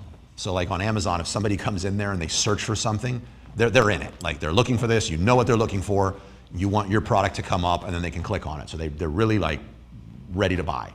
DSP's not. DSP, you might connect. There's different types of DSP ads, but like you might connect with them on an external website because they're watching football and, you know, Thursday night football, because I think Amazon still has the streaming rights for that. They didn't, they're just watching football. Like they're not, they didn't search anything to go buy your product. So you can lose money quicker, but you could also pick up a lot more customers that you can't get anywhere else. So you could really grow your ads. So if you've reached a spot where you've really maxed out your ads, DSP is where you want to go. Okay, that's what I had for the section on brand building and private label. Influencers, content, how are we on time? Oh, we're good. My next section, I consolidated two. I used to have off Amazon traffic, and now we have influencers. So I put influencers, content, and off Amazon traffic predictions, right? You guys want to add anything on anything I've added so far? Are you with me? Okay. I think for private label sellers, I wrote it out like influencer driven Amazon ranking becomes more of a standard, like what we're talking about, like how people go about ranking products on Amazon. If they're just going to Amazon and turning Amazon ads anymore, I think fewer and fewer people are going to be doing that. Like they need to be doing something to drive traffic. I think that thing's going to be TikTok, like is the next thing where everybody gets a hold of. And I would say by the end of the year, it may not even be optional. There's always going to be pockets where there's an exception that you could do, but I don't think it's going to be optional. Like you're going to need some kind of external something coming during a launch, yeah. That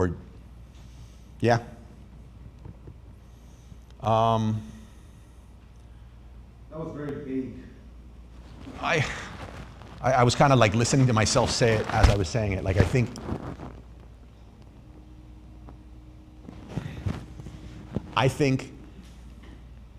two things. I think launching, it feels really weird to say this because it's so opposite of everything I've said in other years, so I'm like trying it on, but it's what I see. Currently, most Amazon sellers, when they say I'm gonna launch my product, what that means is, and this is by far the vast majority of sellers, it means the product has fully checked into FBA, fully meaning it's been distributed through all the centers. It's fully checked into FBA. And they're like, yep, that's there. They turn on Vine and say, let's run ads. That's a launch. That's what the vast majority of people, that's a launch. It's not really a launch. That's called turning something on. But that's what we've considered to be a launch. 3 years ago, that was a launch. Yeah, well, we called it that. Yes, that's what a launch was, and that was enough. But think about it. Like, what do you think of when your mind thinks of a launch? It's like an all hands on deck, a lot of people doing something, a lot of moving parts, different traffic coming, social. That's, for so many years on Amazon, that wasn't necessary, it wasn't required, right? And we're just moving now into what normal launches has been for anyone that's ever been off Amazon before. We're getting into that territory. I think those sorts of launches are not even going to be an option by the end of the year, with the exception of like weird pockets, like some musical humidification instrument or something, like, I don't know, some just like random beaker set. You know what I mean? Like, I'm gonna put you on the spot. yeah. For 2026, is PPC going to become more relevant or less relevant?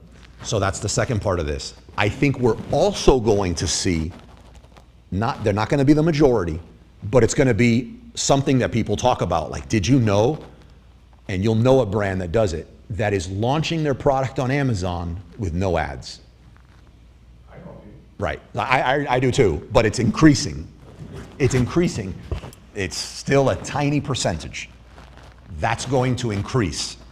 And so I just said, on one hand, just turning on ads is not enough, but I'm also saying that, and just turning on ads is not enough, because you need to be doing some external stuff, and that external stuff is going to be so important and not an option that if done right, you may not have to run ads, right? Which poses a big problem for Amazon because that's a big moneymaker for them. But I'm seeing it happen.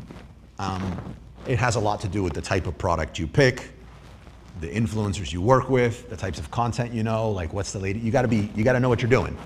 But that's what I'm saying. I don't think it's gonna be an option to have a successful launch next year, by the end of next year. If your launch looks like my inventory has fully checked in, turn on ads.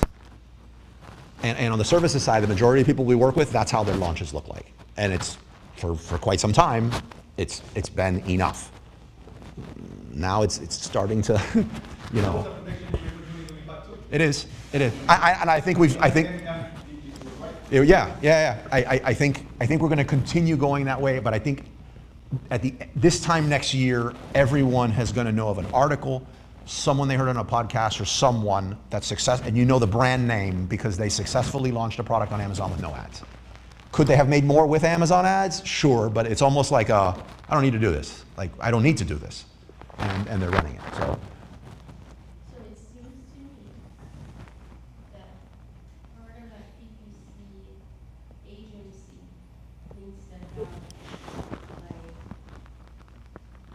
one more step in its business that says, let's launch successfully. yeah, I think Repeat the question because people in the street can't hear it. you say it again. So you have the mic. I'm saying it seems to me that the missing piece from the PPC agency would be to have that part of let's launch successfully. Yes. Where it's the pregame, that's the build-up to the real game. Yes. PPC agency. Yeah, and Almost like you, yes. and since I'm suggesting that's what your business should do, mine should be free. Yours should be. So this whole year, I've actually been trying to, kind of predicting this is coming. I've been trying to push this. A lot of people that start on private label barely have the budget to get the product to the finish line because it was the first time they did it, and there was a lot of miscalculations, best intentions.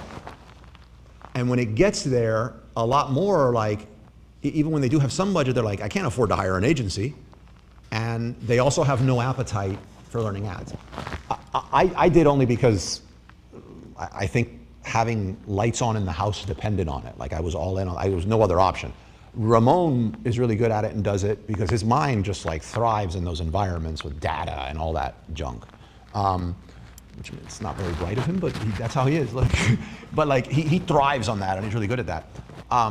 But most people at that stage can't afford to hire an agent. I mean, think about what you're talking about is paying an agency at that stage. I'm not saying it's a bad thing; it's a good thing. But you're paying an agency at that stage. The agency is making money, and you're not even making money in your business yet.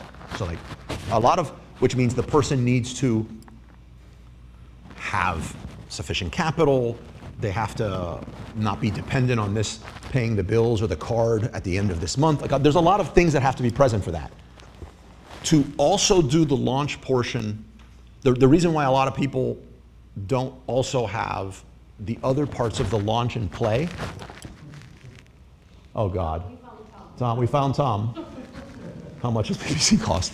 So the reason why most people don't have the rest of those things in play is because the ad costs necessary on Amazon are nowhere near the amount you need for Meta.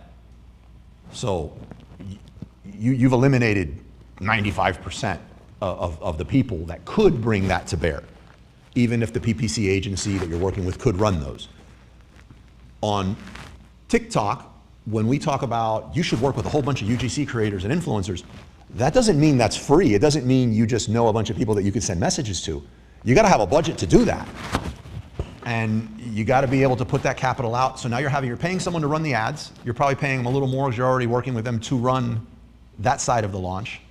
And then you're paying for the product going out, and you're paying those influencers, their retainers, and all that other stuff. So it's even more budget that's necessary to do it, but you're right. So the one thing that I've been like just drilling down everyone's throat to the point of people are like, oh my God, Carlos is going to talk about email newsletters again, is the email newsletter route is it's the lowest barrier of entry to start going in that direction to where you have a community or a list that you can launch to. So get ready to mute them. No. Does that make sense? But you're right, like that's something. So we plan, like on the services side, because I feel like you took a shot at me, so I'm gonna take a shot back. Just kidding. On the services side, plan on in January offering a done-for-you newsletter service. But we've been like, it's been like an all hands on deck figuring out stuff, and like from one week to the next, we're like, you know what, I think on Monday we're ready to do this new thing, and then you realize Friday, you're like, wow, there's a whole bunch of other stuff here if you're gonna be offering this. So it's been a lot of that. I would say in January we'll have a done-for-you type of service for newsletters. We've been working with people on, I can call out my friend here, I call him Miguel. Been working with a few other people on the video side that I just said you got to do on social media. But that's not like a $50 a month thing. Like that's a lot of video creation. It's a lot of editing. There's a lot of scripts. It's a slow growth to start before you start seeing momentum. Like it's a pretty hefty investment. Not a hefty investment. It's an investment you have to make without saying, okay, well, next week I need to start seeing a return on all this stuff so that you are ready when this starts happening and these predictions for the year. Does that help at all? So like, yeah, I've been trying to seed that through the year, like newsletter guys, do the freaking newsletter, use Creator Network, get that going so that you have a launch list to use, get your stuff going on TikTok Shop, use some of the tactics we're talking about here. We're gonna have a lot more TikTok specific things that we talk about next year as far as events. Uh-oh. I don't think I think the important thing to note is that people before used to think, or maybe it worked like this 5-10 years ago, where you have $10,000 to buy inventory from China, and that's all you need $10,000 and you start making money and you have money for marketing. And 10 years ago, maybe that worked perfectly fine. 5 years ago, you needed $10,000 for inventory and $10,000 for PPC. And great, that has worked for a while. Now it's more like $10,000 for inventory, $5,000 for PPC, and $5,000 for inventory. And that's the way you got to think about it. It's not about I need more money and I need to do new things. It's about you have to reallocate some of the money that you have for PPC towards something else. Yeah. Yeah, absolutely. Okay. A little side I put in here since we're talking about influencers. I think Amazon influencers that create content. Here's a prediction. I predicted a little over a year ago and made a hard prediction last year that the Amazon influencer program would be dead in 18 months. It would be something that you barely made anything on. It's no longer the one day to the next, you're making tens of thousands of dollars. You need to have a bunch of videos under your belt. Still doable, but I was wrong on that. It's not going to be dead in 18 months. They're actually still bolting stuff onto it. And it's still a great way to make money as an influencer, as a creator. And it's still something you want to be considered. I would say maybe not Amazon influencers on the Creator Network is not the #1 place you want to go to find your creators, but you, oh my God. But it still exists. I think Miles Academy wants to do some snow globing. Yeah, by the way, that's Miles Academy. So, yeah, Miles Academy wants you to buy his snow globes. Yes, and, Yeah. it's a great theme with the whole Miles Academy. Oh God, he said thinking a Trump 2028 snow globe would be great for Ramon. For anybody that doesn't know them and that inside joke, he took a shot at Ramon. Okay. I think the Amazon influencers themselves and a lot of these other on TikTok and Amazon influencers are going to get better analytics as well to be able to do better in their creation. Let's see. User-generated content. I think in 2000, okay, this statement is I think this is a fact in 2027, which means next year we should see a huge shift in this direction. I'm going to say user-generated content becomes required for top-rated listings. So if you have a top-rated bestseller listing on Amazon, you are using user-generated content. And if you're not leveraging that, I don't think you reach it. My reason for that is not just because I think every single bestseller has to be using UGC from TikTok or any of these other platforms, but rather Amazon themselves are beginning to really push this and reward this with different uses of their AI, different vertical ad video types that you can use. Like I think they're pushing it. So the way launches happen, change, and everything else, I think if you're a top-rated bestseller in 2027, you are leveraging user-generated content, whether it's Ramon's AI slop or real quality stuff. You're using it. I saw recently an listing in Amazon from a Chinese seller selling supplements, selling 2,000 units a month with less than 100 reviews. And how do they get those 2,000 sales a month? Creating AI slop of big doctors in TikTok, long form TikTok content, AI slop that they pretend to be doctors talking about all the health issues that this Yeah, but you particular supplement. can we? And are they gonna be able to do it long term? Maybe not. But 2,000 a month in the supplement space, 2,000 sales a month on a $60 product in the supplement space with very little reviews. Can we at least agree? Like, I'm thinking even you in your dark place, I'm not gonna do that. but isn't we say that's illegal and unethical? Again, illegal and unethical, but the point is. But you're saying that, Those are people taking it to the extreme. Yeah. You could do it the right way and make AI influencing it. but you always could have done that. You could have just reached out to real doctors and sold them on the idea that you have this product. Fair enough. But people from China are doing it right now. 5-minute videos on TikTok talking about how their supplement is the best thing in the world. Who buys Chinese supplements? You'd be surprised. I sent it to you. See, but I have that on my list of things to talk to you about over coffee, but you don't sit down for coffee. But that sure is, because if you really wanted to have a long-term strategy, you would just go about it the right way. So Well, then- yeah, but the Chinese, they're not thinking long term. Yeah, they do more. they Yeah, want to they're gonna get market out. new Yeah, product. then that's They're gonna get out. We've covered this one a few different ways. TikTok Shop plus Amazon cross promotion becomes a common launch strategy. I think that becomes kind of like the baseline for launch strategies. Now, if something happens to TikTok at this stage, somebody else jumps into that vacuum and they're that person. So that Amazon plus social selling platform becomes a baseline, kind of like that's what a basic launch looks like, in my opinion. Or that's my prediction for next year. Why does this keep jumping, man? Not a massive prediction, but I say micro influencers massively outperform mega influencers for Amazon launches. So like, I don't even think we should spend time, a single session, on how to convince a Kardashian to work with us. It's a total waste of time. We should be looking at like micro nano influencers, and they're going to smash mega influencers next year. They kind of already have been. When do you start that service? What? Which one? Micro influencers, community that you're gonna build out so that we can monitor your. Well, we're technically on the. So we have. Someone on my team, Erica and I are launching something called Creator Blueprint. The videos are being edited. It's nearly identical to YFD to start, like your first dollar. So that's kind of like what I'm heading What down I'm asking is when's the community gonna be ready to take on our products, is what I'm asking. at a level of YFD, Yeah? longer than I would like. 2026? At a level of YFD, no. No. I'd love to be there in 2027. We're going to be able to do some damage for people here in our meetup community who want to take advantage of and have a seamless way to like put something out there and say, this is what I'm looking for, and get people to.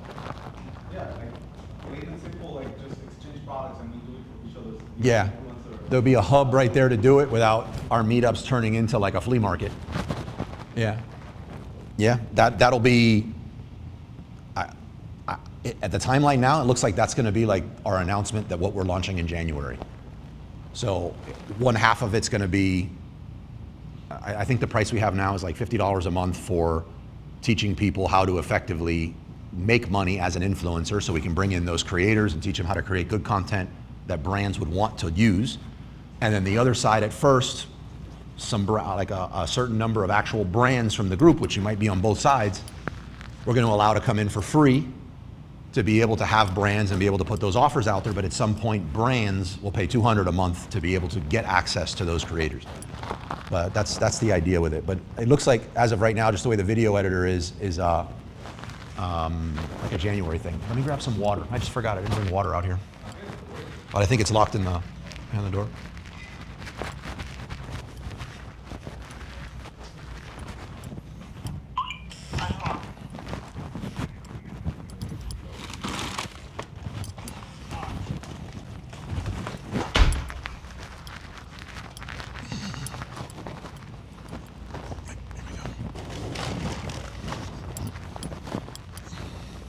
All right.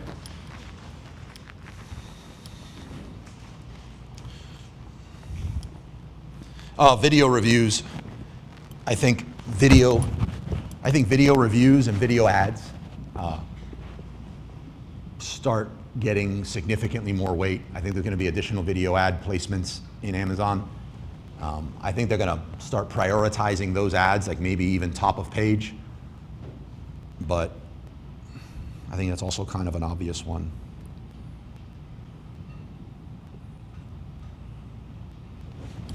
I think Juan just called me. He's on the stream.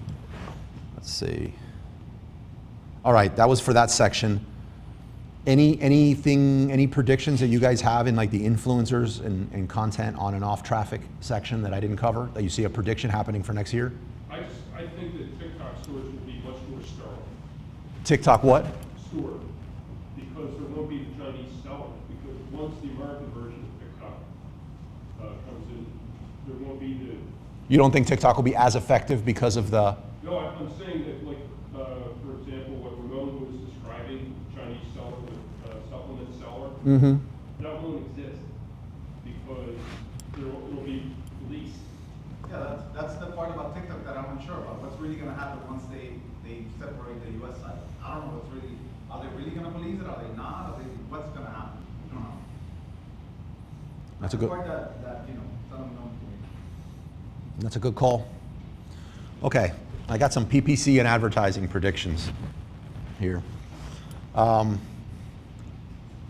Amazon cost per click prices have risen about 5 to 10% year over year, every year for like the last 8 years, roughly, if I'm tracking. I say it's 15 to 25% this year. Yeah, that's my prediction. Unfortunately, I think it's going to be closer to 25, but at least 15, which is rough. We got to raise prices. That's going to have to happen. I don't think you can do that. Well, if you can solve if you embrace now like building on social, figuring out how to do the influencers, then yes, you don't have to increase prices because your cost of acquisition is actually lower. But that's my prediction when it comes to cost for ads. Native AI-driven PPC, I think is Amazon's going to try to push it as the default. I think a lot of these, I think a lot of the effectiveness of a lot of these Amazon PPC softwares that are talking about AI and stuff, I think Amazon's going to take a shot at them, and Amazon's going to offer a lot of those AI capabilities within their dashboard as like a native option. Very similar. Should you use it? I don't know, but very similar to what every other major ad platform out there is doing, but them. Meta does that. Google does that. Like that's. I see Amazon rolling that out. Probably that's their big announcement and accelerate. I would not. I would not, but what's going to happen is every single beginner seller is going to jump in there and be like, oh, you know, like, so the beginning portion of my PPC is done, and now the advanced portion of my PPC, I'll just have Amazon AI do it. And If we know one thing about Amazon, Yeah. and you know, all automation that when it comes to things that cost the sellers money, they have no idea what to do. yeah. Well, I don't think the AI is going to be as bad as their people that are currently giving it, because at least the AI is like working off some sort of logic. But the people that are giving that advice is like really bad. I think Amazon's going to introduce 2 new ad placements specifically, and I've been on the lookout for this for a while. Inside of customers' questions, I think we're going to start seeing ads being placed there. I'm curious as to why they haven't already. And in the related videos section, I think so. We're going to see more ads on the page. They're not that impactful of sections, but it's pretty clear that they could add them there. So I think customer question section and related videos, they're going to be able to do it. Sponsored brand video, I think is going to get more formats. Some accounts already have the UGC style ones. I think you're going to be able to do that.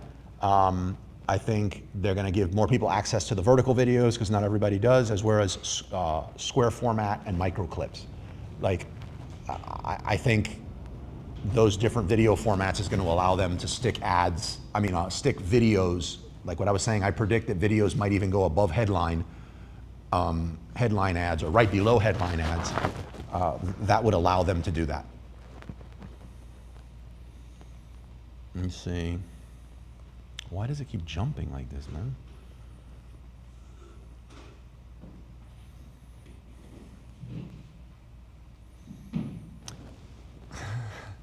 Okay, day parting and granular bidding, I think are going to be deprioritized.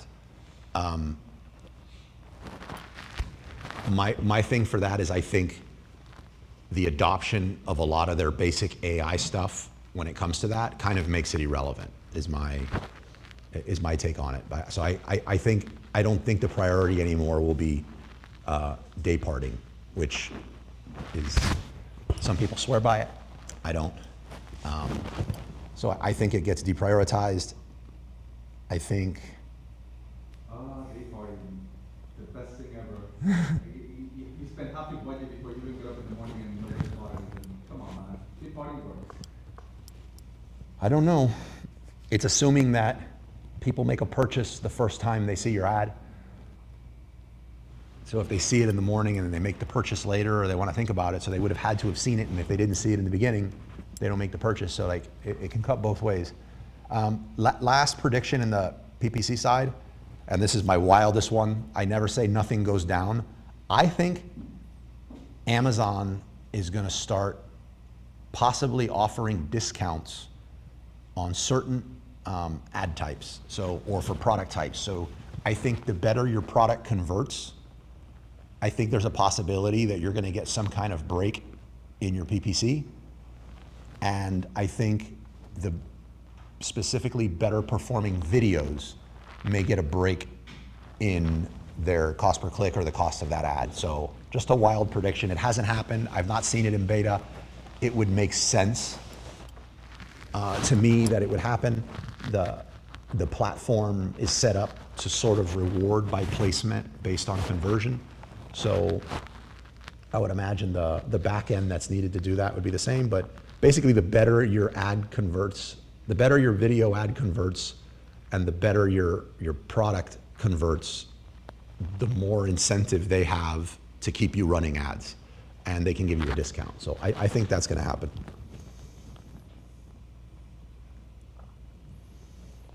I think this is the final one. Yeah, market and platform shifts. I think I said this, some of this stuff we've already covered in like different ways throughout. So I think search results become more video first. I think we're going to see a lot more video placements and like auto playing videos and stuff like that on the Amazon platform, just kind of like we're seeing across the web.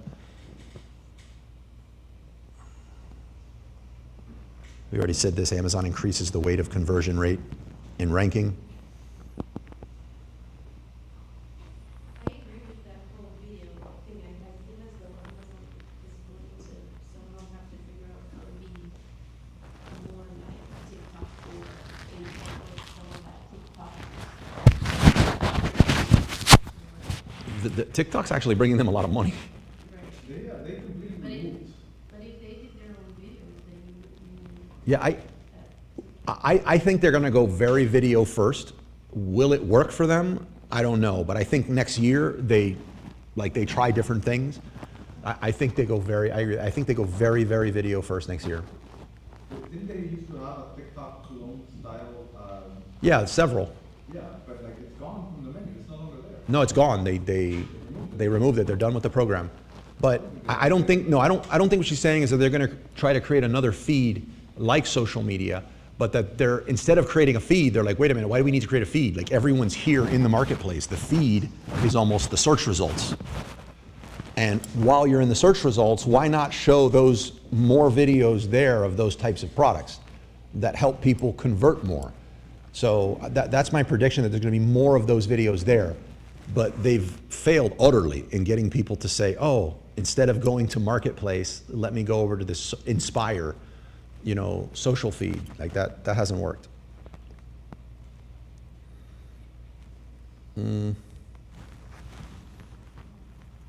I said that we said this in another way. I think Amazon expands their AI assist, is what I'm calling it, for listing creation and optimization.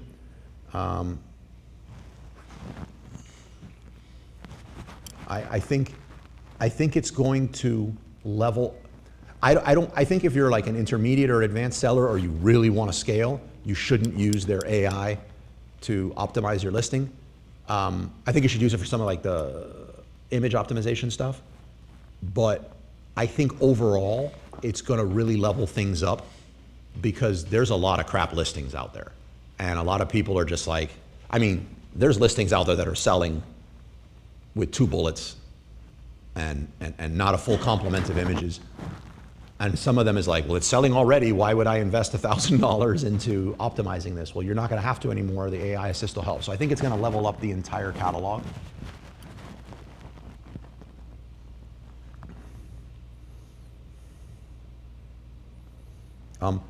I don't know how Amazon would do this, but I think there's brand registry might get a little stricter. And what I mean by that is Amazon is going to put something in place to really only give brand registry to real brands. And that can be us. What I mean by a non-real brand would be a lot of these people that are just whipping up their brand is XYZ NF1 2. You know what I mean? Like some random thing like that. Like they're going to want to see more. Like maybe you're a brand, what's your website? You know? Or like Walmart. I think even if you get the trademark, like I think there's going to be something else like that you need to show, or maybe the trademark gives you brand registry to show your name. But if you want to unlock additional features that you're really going to want within there, it's like, okay, you want A+, have a website that we can verify. You know, like why do you have A+ on your listing and you don't even have a website? You know, So many shots being fired back here. you started. Just kidding. No, like I think something like that's going to happen, and I think that's going to be next year. So I'm just calling it brand registry requirements get stricter. But look at Walmart. Walmart will not accept a serial number. Won't accept what? A serial number. A UPC? You know, when you apply for a trademark, Amazon will accept Oh yeah. the serial number. Walmart, you have to have the trademark. Well, that's how Amazon used to be.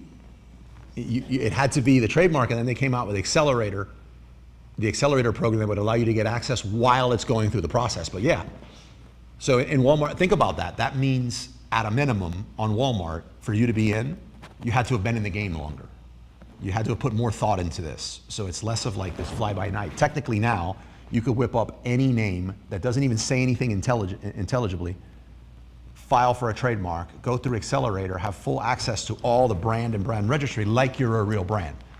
I'm saying, I think trademark's still going to be enough for you to get brand registry, but that if you want to unlock a lot of these, perks and features, you're going to need to do like more and more and more. And maybe even something that's like a paid tier, like you have brand registry and you could pay to get access to some extra stuff. Because that's how it used to be on the Vendor Central side.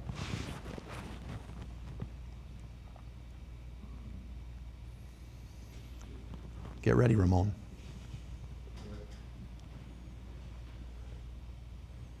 Voice search grows on Alexa and mobile.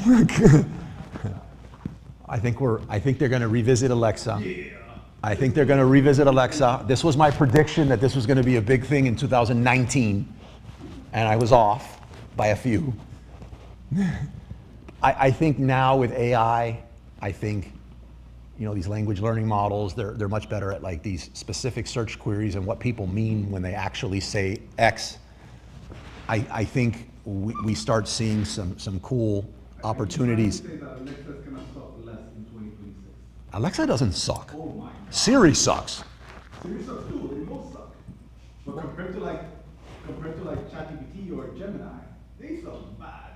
Well, Amazon's AI is like, I think Amazon AI is going to be really good. Like, I don't, you know, how about, let me say something that's like really unpopular here. The more I mess around with Gemini and Claude, the less impressed I am with ChatGPT. Like, so when we're talking about like ChatGPT being the standard, like they're not really the standard for me anymore. They have been, but they're definitely going down. Yeah, they're kind of like the name everyone wants to use when you're trying to say something. Like, what's the horrible example? Just like Google. Speedos. Any cut of the bathing suits you wear, the Speedo bathing suits you wear, like any cut of bathing suit like that is just called Speedos, even though Speedos is a brand name, not. So like I think ChatGPT has become like that verb.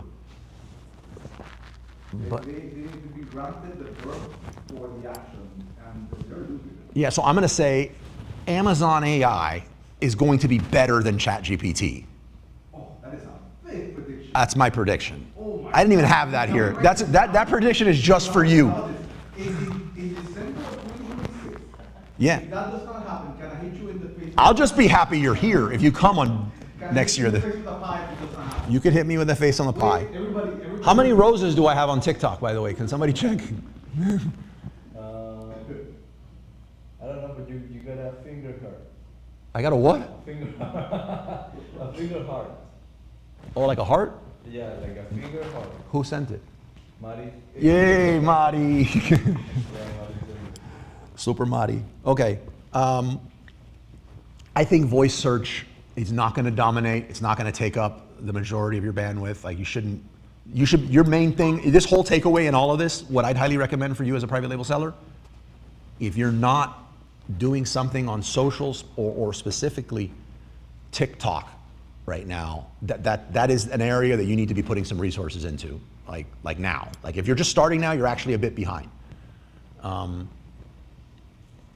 So that's my big takeaway. Those are all of my predictions. Anybody who wants to get a copy of this, message me and I'll send you this doc so you have it.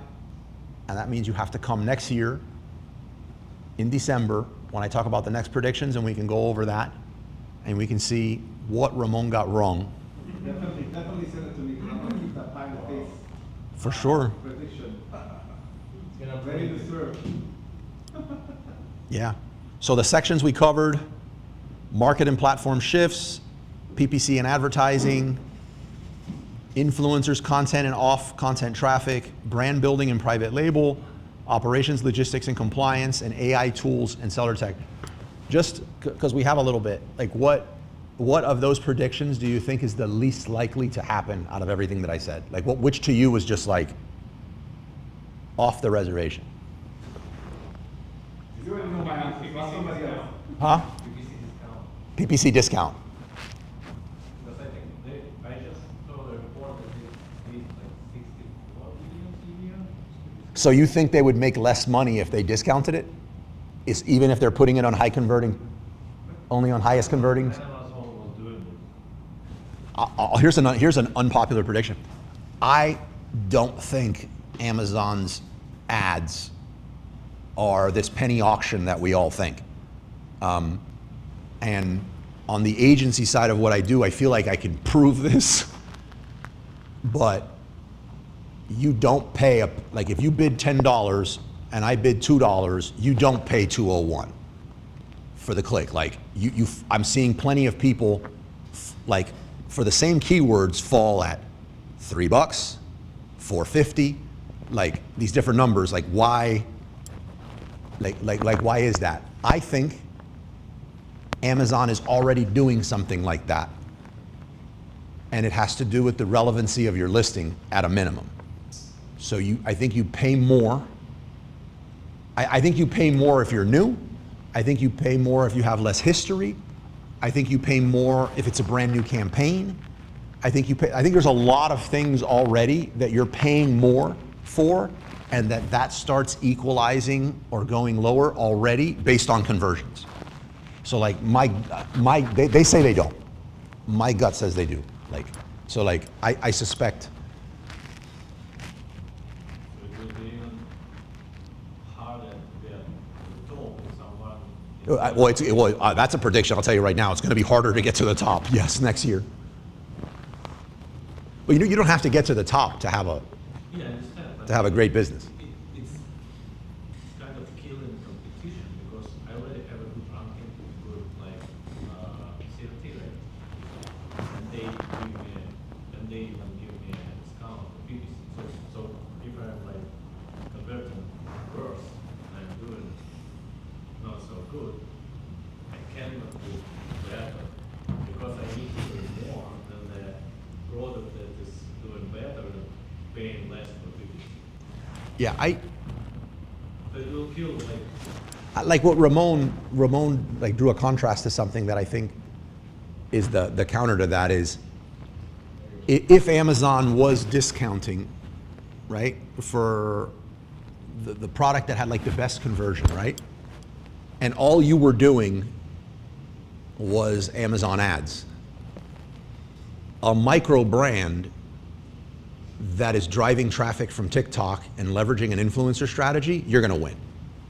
Like you will still beat out that person, and if anything, maybe win that discount. It's because of this canonical link that you said that if you're external traffic, they rank. Yes, they love external traffic, and they love TikTok external traffic a lot. The distinction here is that what you call discounts, other people might consider that a penalty towards others. Yeah, That is, you're still gonna be paying $2, $3, $5 fee on a product that's going to require 10, 15 clicks. And you're thinking to yourself, why the hell am I playing this game? Whereas other people that are new, other people that have brand new accounts, brand new campaigns, or brand new products, they might be paying 3, 5, 7, 8. And that is the difference. And you're like, oh, these people are getting a discount because they have a better conversion rate, when the reality is that other people are getting more. Okay, so how about if they instead express that discount as if you sell X amount, like they start saying what you pay in fees Now that's a condition. change. But I think it comes down to the same thing. Like the more you convert, the more your sales are going to be, and then the more your sales are going to be, you get an express discount. So like I guess yes, how they word it, I'm sure they're going to word it in the most ambiguous Amazon way possible. Oh God. Yeah, Tom says, well, they're doing a much better job at sharing that data now already, but yeah. That's pretty good for Tom too. He's 75 years old and he's still really on it with that stuff. I mean, think about it. Where he's at right now, it's 11 a.m. He was able to get his computer on. He figured out the stream. That's everybody for Tom really quick. Everybody.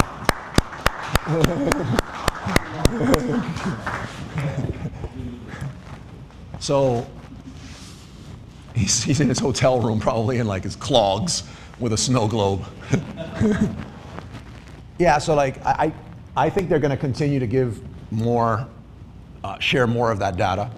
Now, is it because it's getting too expensive, or is it because they're trying to like stave off an antitrust lawsuit? I don't know.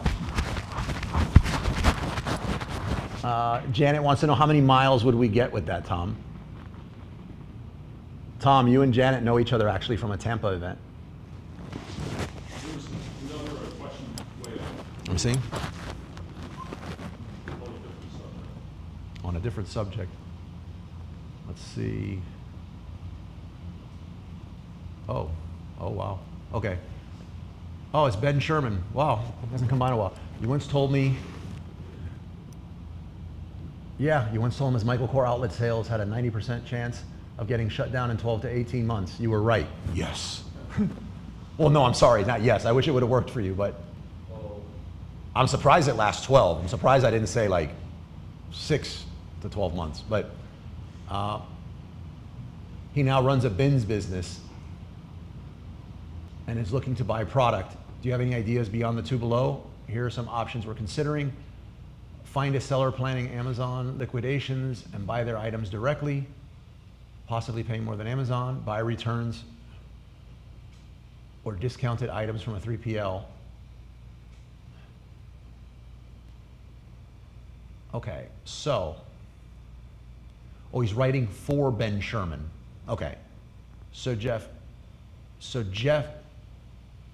so Ben now runs a bins business. If that bins business is the one I'm thinking, and maybe Tom will chime in on the chat, the bins business, isn't that the one, guys, that was really good for like Amazon influencers, and like somebody in the group, or it might have been Tom, but went in there and you just randomly grab this bin and you get like one of those Texas Instrument calculators. Like on Monday, it's anything's $1. Tuesdays, you know what I mean? Like every day you can, the price changes, but it's the same price for anything in the store. Wasn't that what it was? Is that what he meant by a bin store? Oh, right, yeah. Right? Like, yeah, Mondays was like anything you grab, $5, any box. And then it went all the way down, I guess at the end of the week before they restock, supposedly most of the good stuff's gone, and then anything's $1. So you're basically getting people to pay you to haul off junk. But I don't know if that's what you mean by a bin store, but you get it. If the idea is to sell those things on Amazon, I think that's a really bad idea. Like really, really bad. You don't have necessary receipts. You don't have proof that you're buying from an original source. It's arguably not even new anymore, even if it's still in packaging. Like that's a disaster waiting to happen. Now, I know several people from like almost the beginning of when I started selling who buy from liquidators, and they get, at this point now, like once a month, like a truckload of stuff. And some liquidators like they'll let you like know not everything that's on the pallet, but some will. But they'll give you like, these are all tools, or these are all, X. He gets it. He marks everything down by 50, 60%, puts it in his garage, and he lists it on Facebook Marketplace and OfferUp, and he does great. No 7 figures. But he does all his bills. He looks like the most peaceful person. He looks a lot less stressed than me. And he just does woodwork in his garage, and he's super happy. No gray hair. So, yeah. This guy. Yeah, so there have been a few influencers. He's in Sawgrass and Treasure right now. Yes, you were right about pricing. Yeah. Yeah, okay, so that's it. So, man, I think the better play there is if you have one of those stores, I would have somebody in there overnight when this place is closed, just doing influencer reviews on the products. And then you're able to sell those same products. That seems like a huge win. Like, you're gonna make money. You're gonna be able to have tens of thousands of actual video reviews on Amazon as an influencer, making anywhere from 1% to 4% anytime somebody watches that video and buys the product. You need to ship nothing. And then you're gonna sell those stuff in the store that you already have. Yeah, hot bins, that was it. He's buying 5 to 7 trucks. Yeah, I mean, you do it. Just look, I think the worst thing to do is to get those goods and attempt to sell it on Amazon. How about that? I think anything else is doable outside of that. It just depends on, I would even say eBay. Like eBay, Facebook Marketplace, OfferUp, create a Facebook group, like whatever, and just list these things at like a heavy discount that you get from a liquidator. There's business there. You gotta like it, because it's not, so it's a lot of like hand-to-hand combat. There's no magical fulfillment center handling your stuff. But if you're okay with that, then Whatnot maybe, yeah, Whatnot might be good. Set up a little live stream area. Yeah, good call. Really good call, Chris. Yeah, that's it. The only really, really, really bad answer would be to sell those products on Amazon, or attempt to sell those products on Amazon. I think the account would be shut down quicker than the Michael Kors account. Like, yeah, no, it would. Michael Kors was at least one brand that you had to like dodge getting hit on. Here, you're literally gonna be putting like 15 kick me signs out every day. Like, you'd be down in a week. My prediction for that account would be 2 to 4 weeks, 2 to 6 weeks. And maybe you hit 50 IP complaints. Yeah, all right. Any other predictions that you have or that I made outside of the discounted PPC that you're like, man, that's Amazon will take another swing at the phone, the device. Really? I believe so. they're invested in Claude, right? And in Anthropic, right? They're a big investor there. And plus, ChatGPT, Microsoft are coming out with Hold on, their- throw him a mic so you can say that again. This is a wild prediction. This is one of those possible pie in the face next year. This is 2026, 2027. So Microsoft and OpenAI have John Ivey from Apple Uh-huh. designing their hardware. Yeah. AI first is going to change the paradigm of how we, the next evolution in phones or whatever it is. Yeah. And then Amazon already had their Yeah. phone, so they have whatever technology, they have Claude and Anthropic, and there was a motivation for having the phone in the first place. That motivation is still there.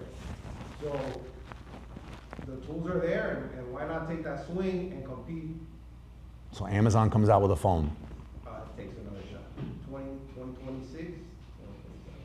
They got everything that they need to do it. I thought the phone was going to work their first round at the phone, but Amazon wasn't what it was then like it is now. And back then it was the 3D thing. And like 3D, I remember when I was a kid, they had like holograms, and you wonder like, why is no one through? For some reason, like the Reuters, this advertiser Rory Sutherland, he's like, nobody's thrilled with holograms, and that was like their selling point. Like you look at it, and it kind of looks like. Yeah. You know, I've been seeing advertisements for a Tesla phone. I have no idea if I'm being pranked by AI or if that is a thing. Did Tesla come out with a phone? Are they coming out with a phone, or is it like? Can somebody fact check that real quick on their phone? Did Tesla come out with a smartphone? They say they wanted to bring a phone, but I don't know if they. No, but I'm seeing like, well, with AI, it doesn't matter what you see anymore, but like this thing, fully solar powered. Elon Musk predicted it won't be frozen in 5 years. There'll be some type of device in that stuff. And we're getting competition with the Trump phone. No. No. So the Tesla phone, it ran off Starlink anywhere in the world, even on a mountain. It solar charged. There wasn't even a spot to charge it. You're not finding anything? No. They by various claims and later images circulated online. Yeah. There is no evidence that Tesla is developing a P phone. Social media has gone again been buzzing with claims that Tesla is gearing to launch a Model P smartphone. So no, they haven't. That makes sense. Yeah. It looked really good. And then again, it's AI, but it looked like wow. There's not like a plan they have for future or something, like they have a Starlink and then have a phone connected to Starlink so you can have internet everywhere in the world. Man, if I could predict what was going on in Elon's head, that would be it. What? Okay, phone. That's a big prediction. What else? How about Ramon? You're good at shooting down my predictions. What's your prediction? You can't copy one of mine. Oh, you have no predictions. You just I just keep my head today. down. You're just a hammer. Keep my head down and work, that's all, man. No Tesla phone. Yeah, Janet checked it. No Tesla phone. No intention. Oh, there is a Tesla phone. But are you looking at an AI article?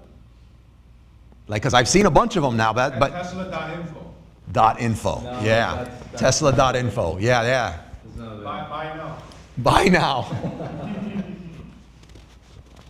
doesn't look like Tesla. Right? All right, guys. So we'll wrap up here.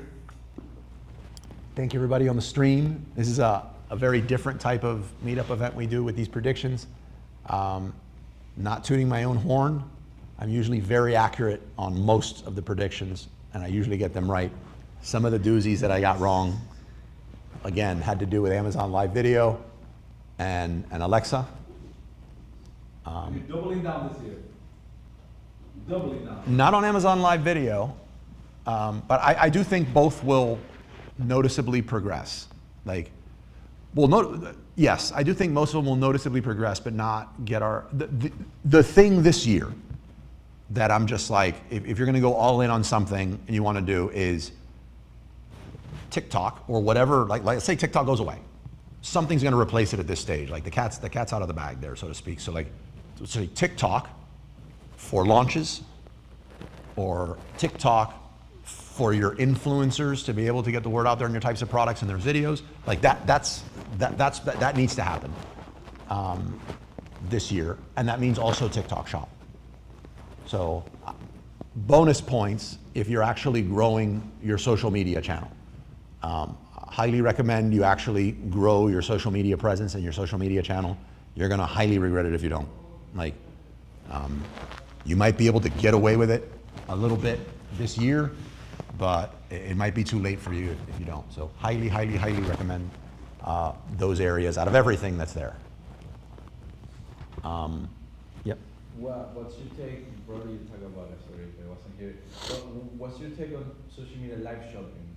Yeah, so I put that under social selling, but I think it's good. I'm surprised Amazon doesn't do a lot better in the social selling game when it comes to live. It's even hard to find the live section in the app. Yeah. So they basically. Well, that's why one of my predictions now is that there might be a permanent, like, frame on your listings for on brand registered listings for if you wanted to go live for it, that's where it would appear, and that it would double as, since most people would not be going live, it would double as a place for an ad to go. Now think about it, you as a brand, let's say Miguel, one of your brands, you have a brand. There's now this frame for a video sitting there permanently on your listing. If you don't do anything, it's just blank. That looks ugly. Or if you don't do anything, an ad is going to appear there. You don't want that. All you need to do is populate it with some videos, some live video. They could look at history of past live videos or whatever. You're going to do it. You're going to fill it. You're going to hire someone to do it, or you're going to do it. You're going to populate it so it looks like on brand for your listing. Let's say you do it for a product. You're not going to let a long time go by and that creative asset looks stale. It's going to compel you to keep doing it. So I think one of the ways they get people to do more live is that. Just put a frame on the listing and let brands say, hey, I want to show what I want to show there. And they're going to have to go live. So yeah, I think it's great. I think it's continuing to go in the right direction. I think it's growing. I mean, on TikTok, it's doing phenomenal. The live shopping. Yes. Like TikTok shop is killing it. But live shopping, I know it's killing it too, but for me, it's still a little bit, like I understand how it works. Who here's bought anything off of a live stream? Has anybody here bought anything off of a live stream? That's what has to change. Has anybody here seen a product in TikTok that's being sold in TikTok shop and did not check Amazon first before buying it in TikTok shop? No, I bought. You bought straight from TikTok shop? Yeah, I saw a video. Amazon first. I saw a video, I was like, wow, that's good, and I bought it right away. There you go. No, I checked 100% of the time I checked Amazon, and the only TikTok purchases that I've made on TikTok were because it was not available on Amazon. Yeah. I knew it was cheaper. Tom wanted me to tell you. Who's Tom? Tom, the 75-year-old. Google and Meta come out with the TikTok shop version. Google. I'm in for that. Well, Meta comes out with a TikTok. I think Meta just keeps doing what they're doing, and I think they can pass TikTok in some time. But isn't that Instagram? It would be YouTube for Google. Yeah. And the other one was OpenAI comes out with a wearable. OpenAI comes up with what? With a wearable? 100%. No, hell no. 100%. They're going down. OpenAI is getting decimated by Google right now. Oh, okay. So either OpenAI comes out with a wearable, or they take a different strategy and they're just like, let's have OpenAI, let's have ChatGPT accessible through wearable companies. And I don't know if there's like a licensing thing there or something that makes sense, like somebody, Meta has the Ray-Bans. What's another very popular brand of glasses? And that other pair of glasses, how incentivized would they be to be like, damn, we're getting our butt kicked here because Meta has the Meta Ray-Bans. What if we have, OpenAI? What if, like, you know what I mean? Like, they either do. I agree with Pops. Like, they either roll out one, or they collab. Pops is wrong. Sam Altman just called the code red because they're getting destroyed by Gemini, by Grok, and they're like, okay, let's forget about everything else other than the core product. You put Grok right behind Gemini? You have Grok is like that far up? They're just leapfrogging each other right now, but the fact of the matter is, OpenAI is falling behind on the leapfrogging. I think they're all falling behind Gemini. I think Google did such a horrendous job in the whole start of all this.